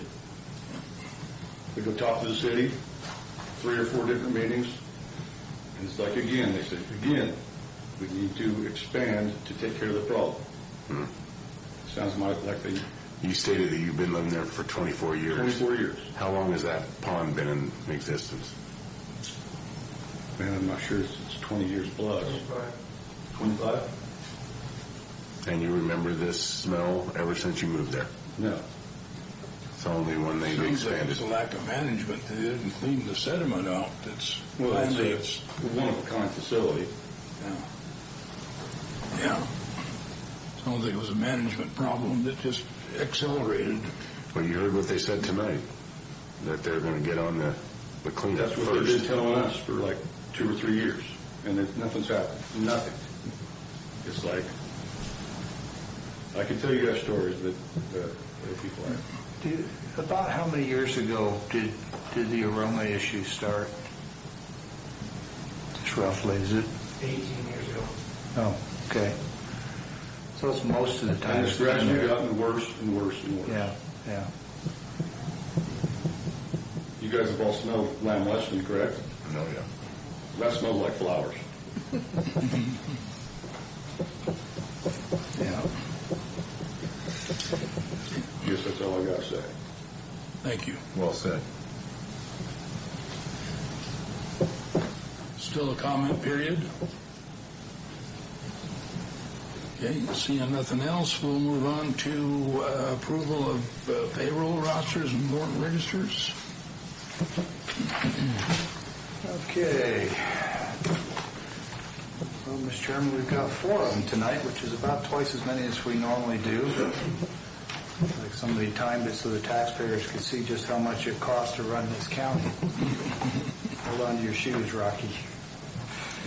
Okay, Mr. Chairman, move for approval of fund expenditures in total amount of $543,454.39. Note for the record, this has been reviewed and signed by County Administrator and 2 representatives of the Auditor's Office. Second. All in favor? Aye. Aye.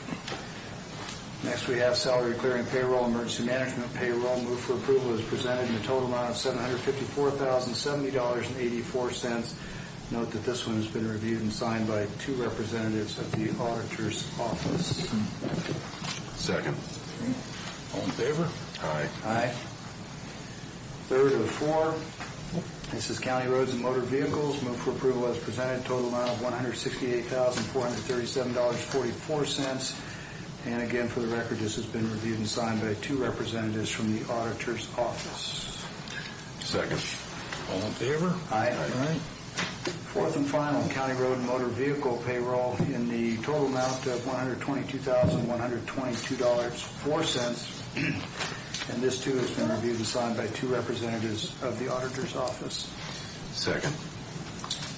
All in favor? Aye. Aye. That's all the bills.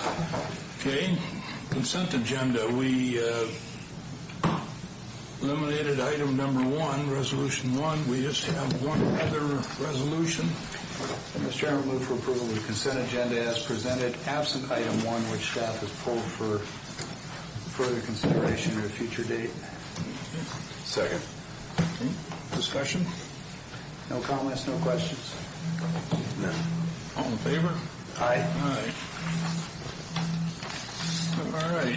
Keith, please. Somebody's phone is buzzing.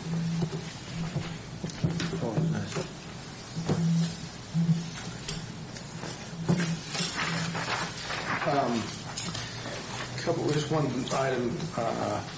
I met this week at back up a little. The request of the Track Happel Center Advisory Board and the City of Pasco, who was represented on that board, wanted to conduct a feasibility study and energy review of a number of the physical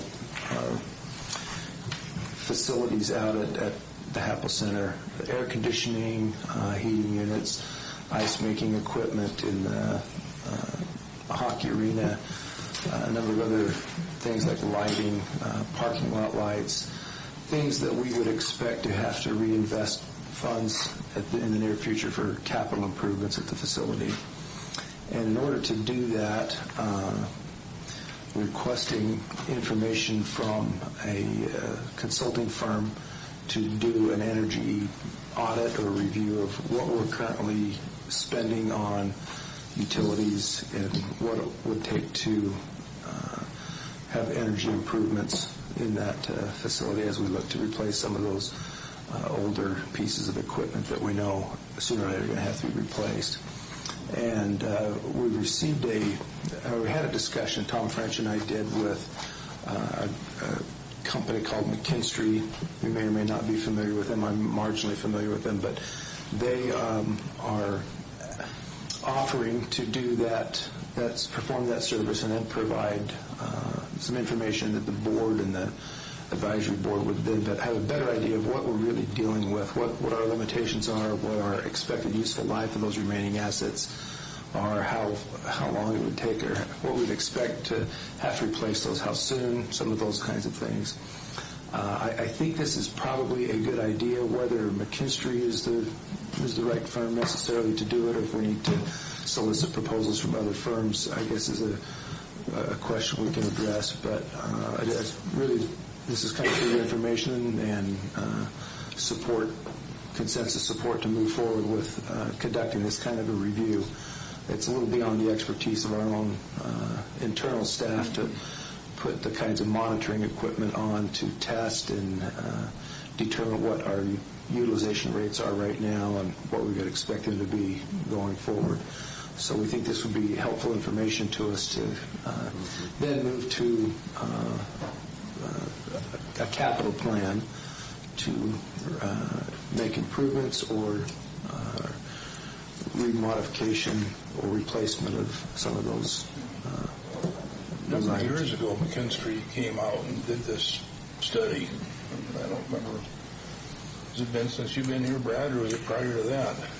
Yeah, I seem to recall, and their, for lack of a better term, their play was that they could then appeal to the State Department of Commerce for development energy efficiency funds, of which they would accrue a share of that, sort of their payback. And so first of all, let me say I'm not opposed to an energy audit. I'm certainly in support of strategic planning to look at our facilities and see what the timeline looks like for replacements. I do think that this needs a critical legal review to find out exactly what the relationship with McKinstry becomes and what the obligations are. And most likely, I think we need to put out some sort of an RFP, request for proposals, for any organization interested in providing this service and see what the market provides. So I think I'd probably leave it there. Yeah. Sure. I think that makes sense too. Yeah. Okay. I met with my counterparts at Benton County. We are supposed to be meeting maybe later this week to start formulating a MOU between us with respect to the future of human services, but we finally have a commitment from their Board of Commissioners to continue to operate at a joint level, but we'll have the department primarily a Benton County office with Franklin County contracting with them for the services that we provide. So I think going forward, that's probably the best solution to avoid disruption in the services that we would provide to some of our citizens that are kind of most vulnerable and still maintain the expertise that's existing in the current office staff without having to build our own organization. And it's been a process that we've taken a fair amount of time to be deliberate about, but I believe we now have at least an agreement in principle of how we're going to do it. Yeah. So we're starting to work out the details of that MOU. Let me put on the record what I told you privately, which is that I believe that part of Benton County's drive here is to simplify their administrative processes, and in so doing, and us becoming a client receiving their services, that's going to put them in unilateral control of human resource actions, hiring, firing, dismissals. And because we have a very painful and recent illustration of how expensive that can be when it's not done correctly, as I told you, for me to be able to support any kind of an MOU with them, there has to be an indemnification for Franklin County. Should they decide to terminate somebody for grounds that the courts later decide are unwarranted, I don't want us holding $1.5 million judgment for an action we had no hand in. So that indemnification is essential to my willingness to support. Other than that, I'm okay with it. Also, that's my concern right along is the indemnification of it, that they don't just drop it in our lap if something goes sideways with them. Right.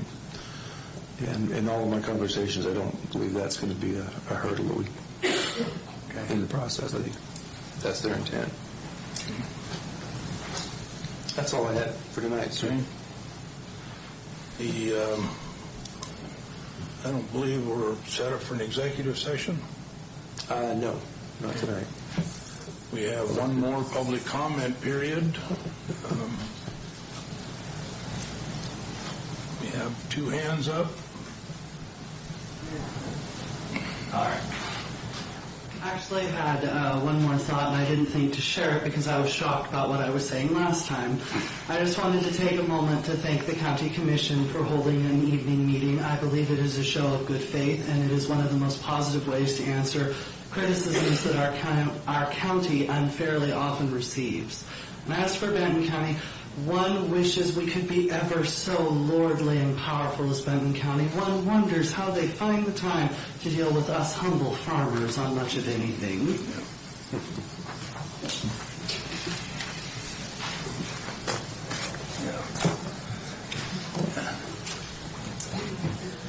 follow that? Oh, here comes a working. Here comes a working man. I just kind of want to go home. It's been a long day. Two things. The hemp thing, I had a neighbor grow about 30 acres close to my house 2 years ago. I never noticed the smell. They harvested for running. Smell-wise, it was fine. It was funny whenever some of the local people thought it was pot and tried to smoke it and got big headaches. It was funny. But anyway, no effect on me. It was all good. The reason I'm here tonight is because 45 miles an hour between South Landing and Pasco is absolutely crazy.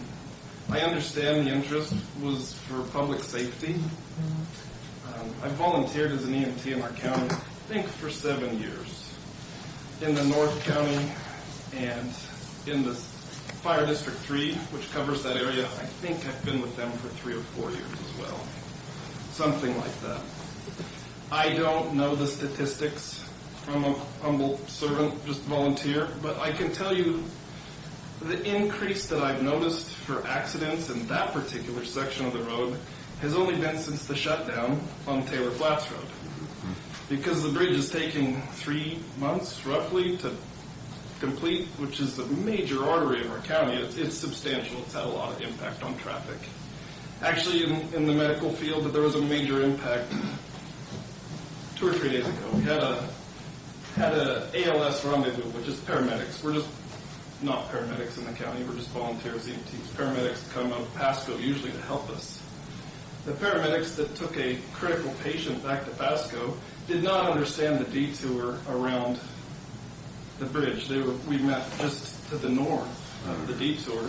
They followed the signs to go to Catholic, which is all the way to Glade Road. So they essentially drove an extra 10 miles with a guy that had a heart attack. He needed to go to a cath lab. Sorry, nothing in the field we could do to help this guy. He needed to go to a cath lab.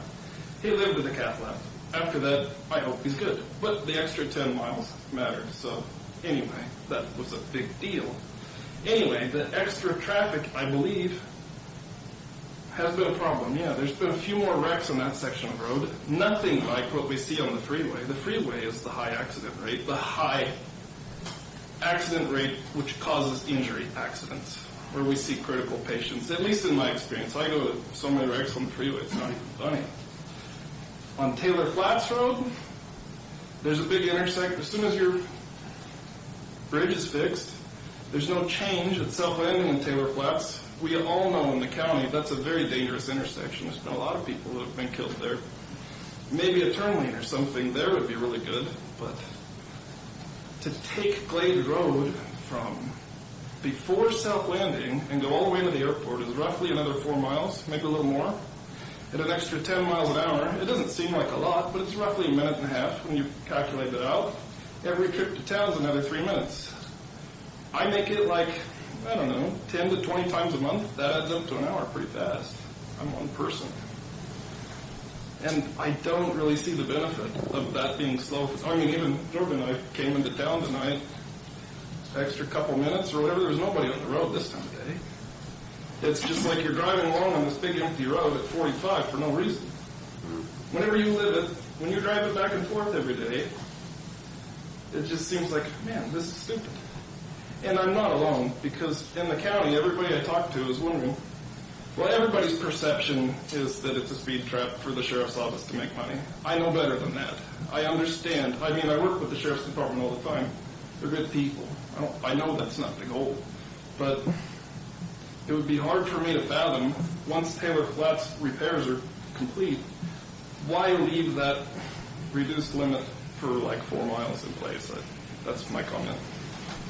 Any questions? I'm happy to take them. Well, we've got Matt here. I was thinking maybe he'd come up. He knew that this was coming. And he'd tell us what the timeline looks like for Taylor Flats Bridge, and then remind us all of the history that Mr. Erdman brought us regarding the speed limit changes. If you would, please. Thanks, Cliff.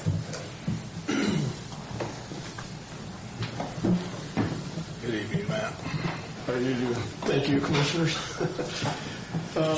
Taylor Flats and the bridge itself is actually coming along quite nicely. It's one of those things, bridge projects take a while to construct. There's a lot involved in them.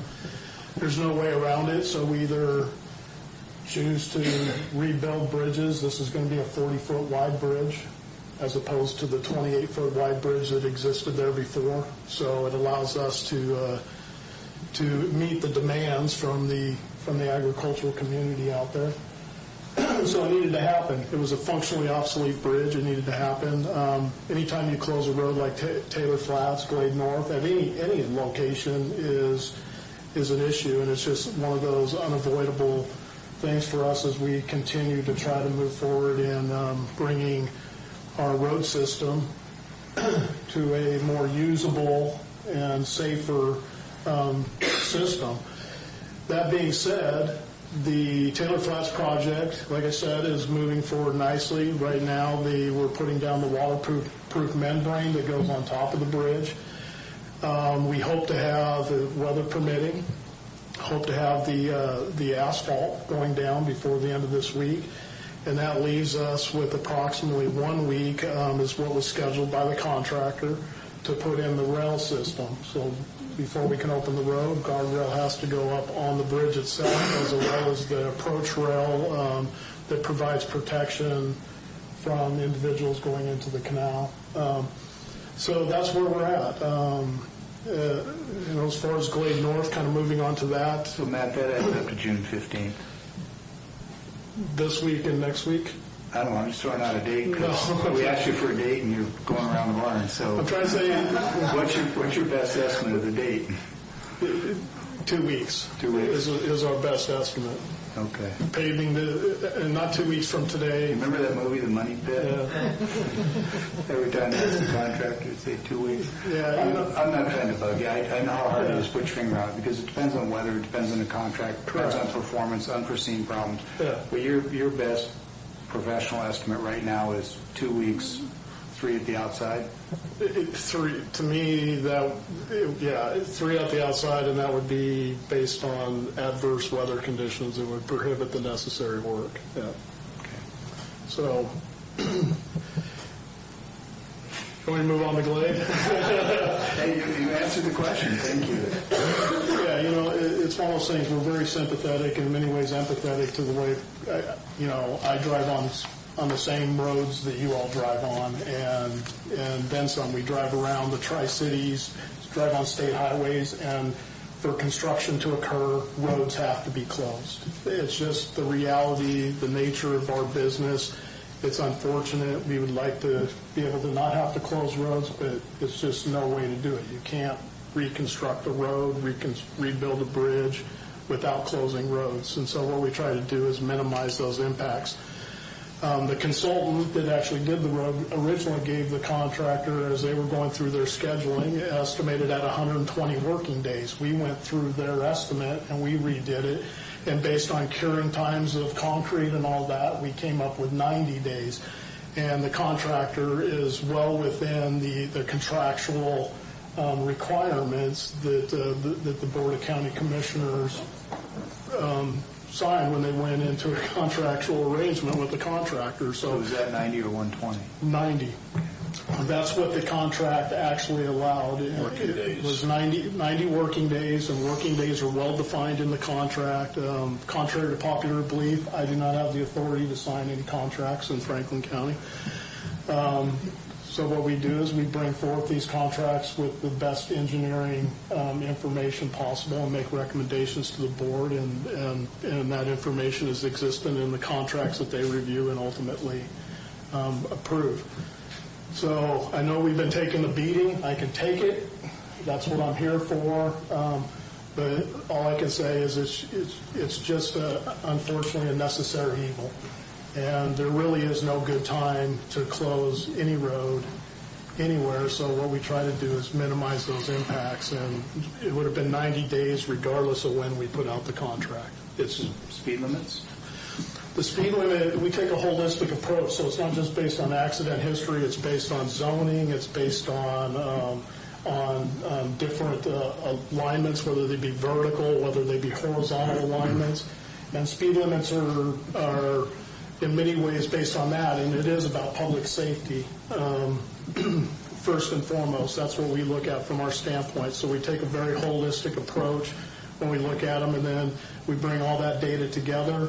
This area is zoned industrial. It does have a high quantity of truck traffic going on and off that section of road, very similar to what you see in front of Douglas Fruit, where that 45-mile-an-hour speed limit has existed for a long time. And I hate to admit it, but I was here when that was first implemented, and we heard very similar comments. But now it's just part of the normal driving experience for people out there. It's been out there for so long. So we have had conversations in here, and our goal always as we move forward is not to try to fix things with lowering speed limits, but try to fix things by having good sound design and construction activities. And this is an area that certainly we're looking at reconstructing to where we can add those types of elements, whether they be turn lanes, left turn lanes, right turn lanes, acceleration lanes, those types of things, some that you see right in front of Lamb Weston, which helps create a safer driving environment with all of those movements going on. But right now, that section is still a 2-lane section of Glade North, and based on sight distance with that curve and the amount of truck traffic coming in and out of those industrial businesses, agricultural industrial businesses right there on that section of Glade, even though some people may not observe the accidents, certainly we know of all of the close calls that exist out there. We talk to the different companies that exist on that section of road to understand their experiences as well as what we're seeing with the data, and trying to make good sound recommendations to this Board of County Commissioners, and which we did during the public hearing. So. Now, Matt, we were told that we were going to put up flashing lights. I don't see no flashing lights. On the first 45-mile-an-hour zone sign going north, there's a single flag that's barely recognizable that is even a flag down by the ground.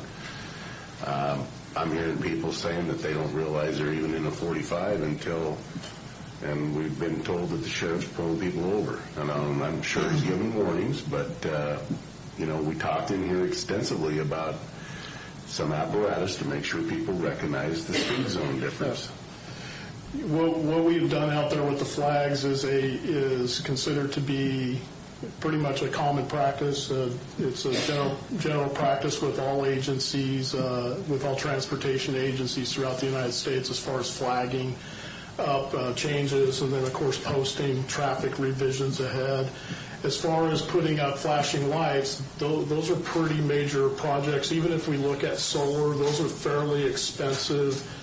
So there are some budgetary concerns, and certainly if the board directs me to do what's necessary to acquire those things to get them up to provide that type of notice, I will certainly do so. But what we've done is done what is required of us to do when there are those types of traffic changes, and what we do is we review those flags to ensure that they remain up for a good period of time. When I went up that direction either Thursday or Friday, there was dual flags and then first 45 going north. Yeah. Up at the sign height.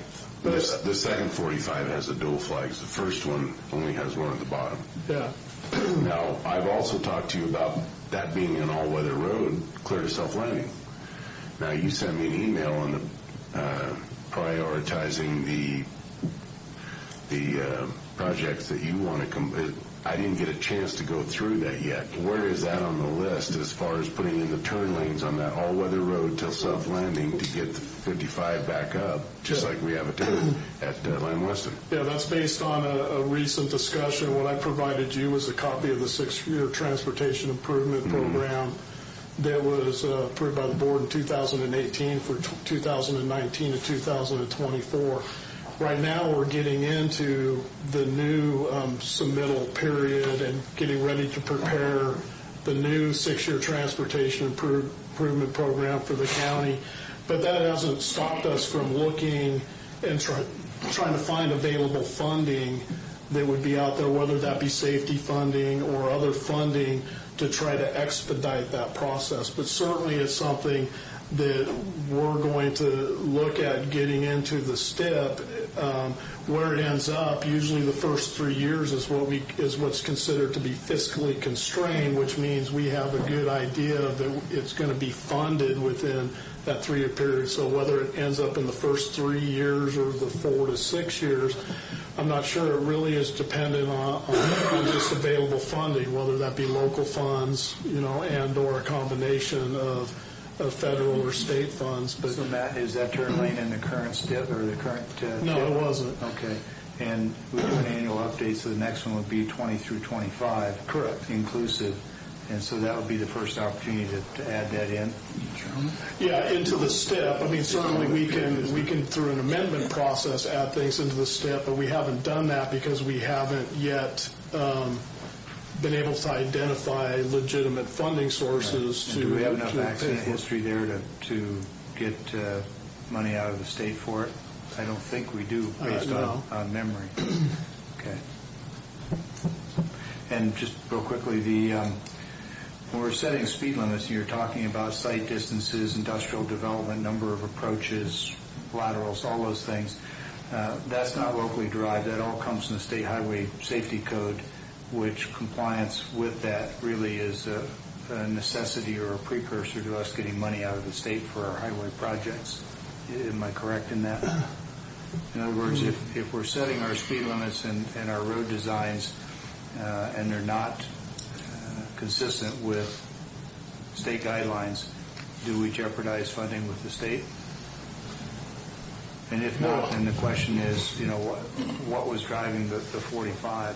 Because I recall from that meeting a discussion where Craig said that this was based on state highway traffic standards. It is, but it's based on an engineering analysis and approach to determining the appropriate speed limits. Okay, so it is based on state highway standards, but you don't think that violating those would jeopardize state funding? Not necessarily, because certainly this, yeah. All right, no, that's fair. That's what I wanted to know. Thanks. Oh. I live in Franklin County, and I guess I don't understand how the planning process goes, but like the new agricultural processing plant that's been built along that road obviously put a lot more money back into the county. That money obviously can be used to put a turn lane in. It's not like they built that building and all that happened overnight. Everybody knew it was coming. And then the infrastructure wasn't built to support somebody that's lower the speed limit. I think it would be best for me to defer to the board on answering those types of questions, because when you're talking about the planning that's zoned industrial, and then when you talk about people building, there's all kinds of mechanisms out there to fund, whether they be even future construction. But I'm going to stick, me personally, I need to defer to the board, because those types of funding sources are outside of my purview. You hear like the city will have certain fees, impact fees that they will do. Franklin County has not adopted those types of fees, so we do not collect those on behalf of that. Well, just the tax side. I know what I pay on my farm. So little of that sticks to the county that you wouldn't believe it.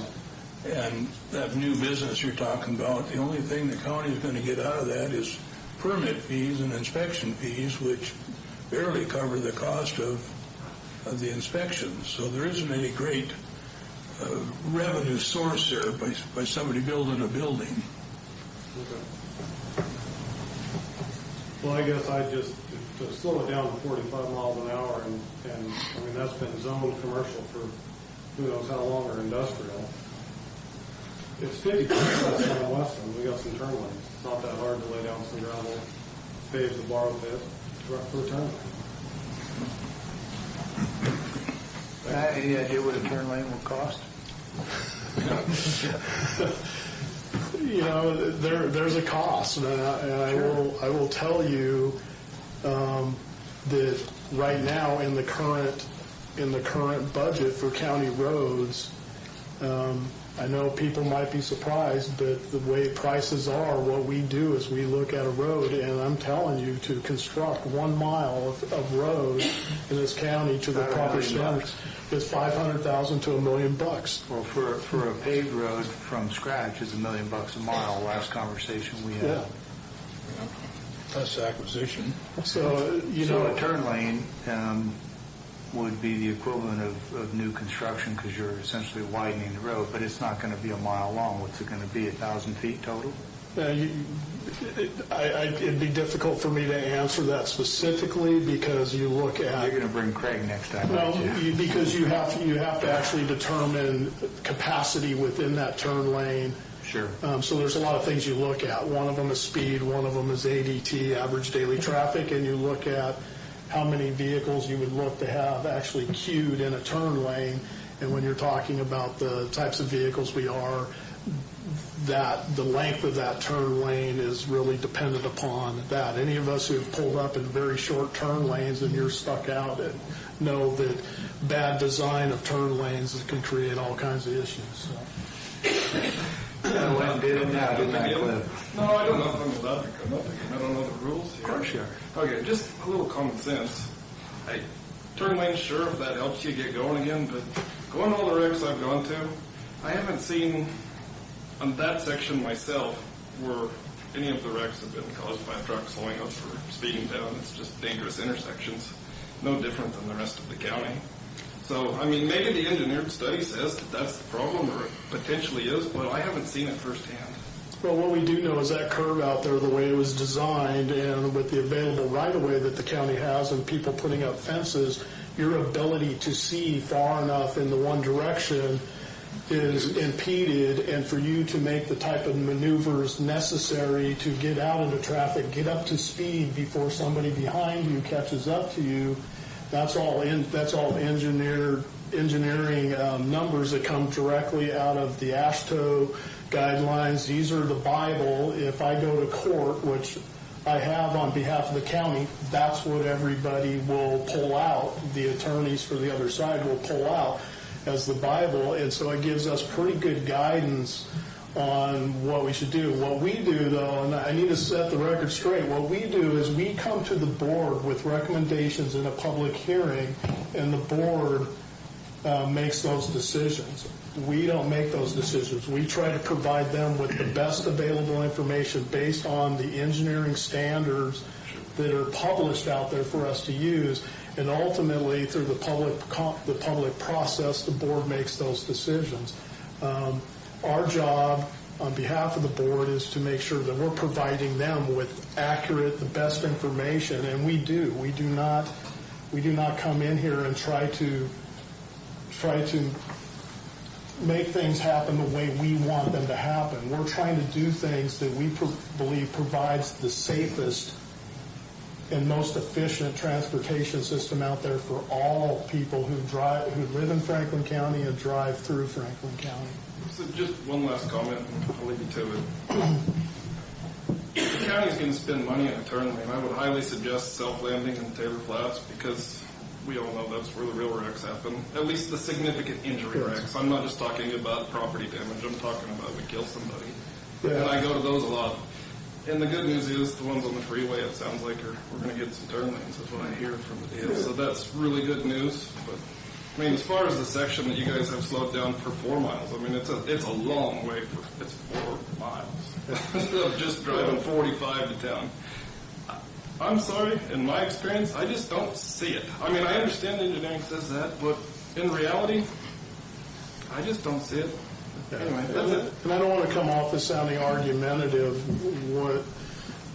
because like I said, we care about the people out there. So when we look at things, we don't take our jobs lightly when it comes to making recommendations that we feel based on the available information that's out there, whether those be design guidelines, whether they be coming from the federal government, from state DOT, all of those.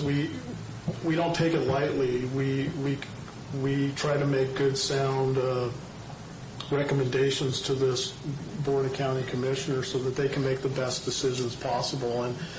And with that said, I understand. I live on a road that's 25 miles an hour, and for the life of me, I can't figure out why it's 25 miles an hour.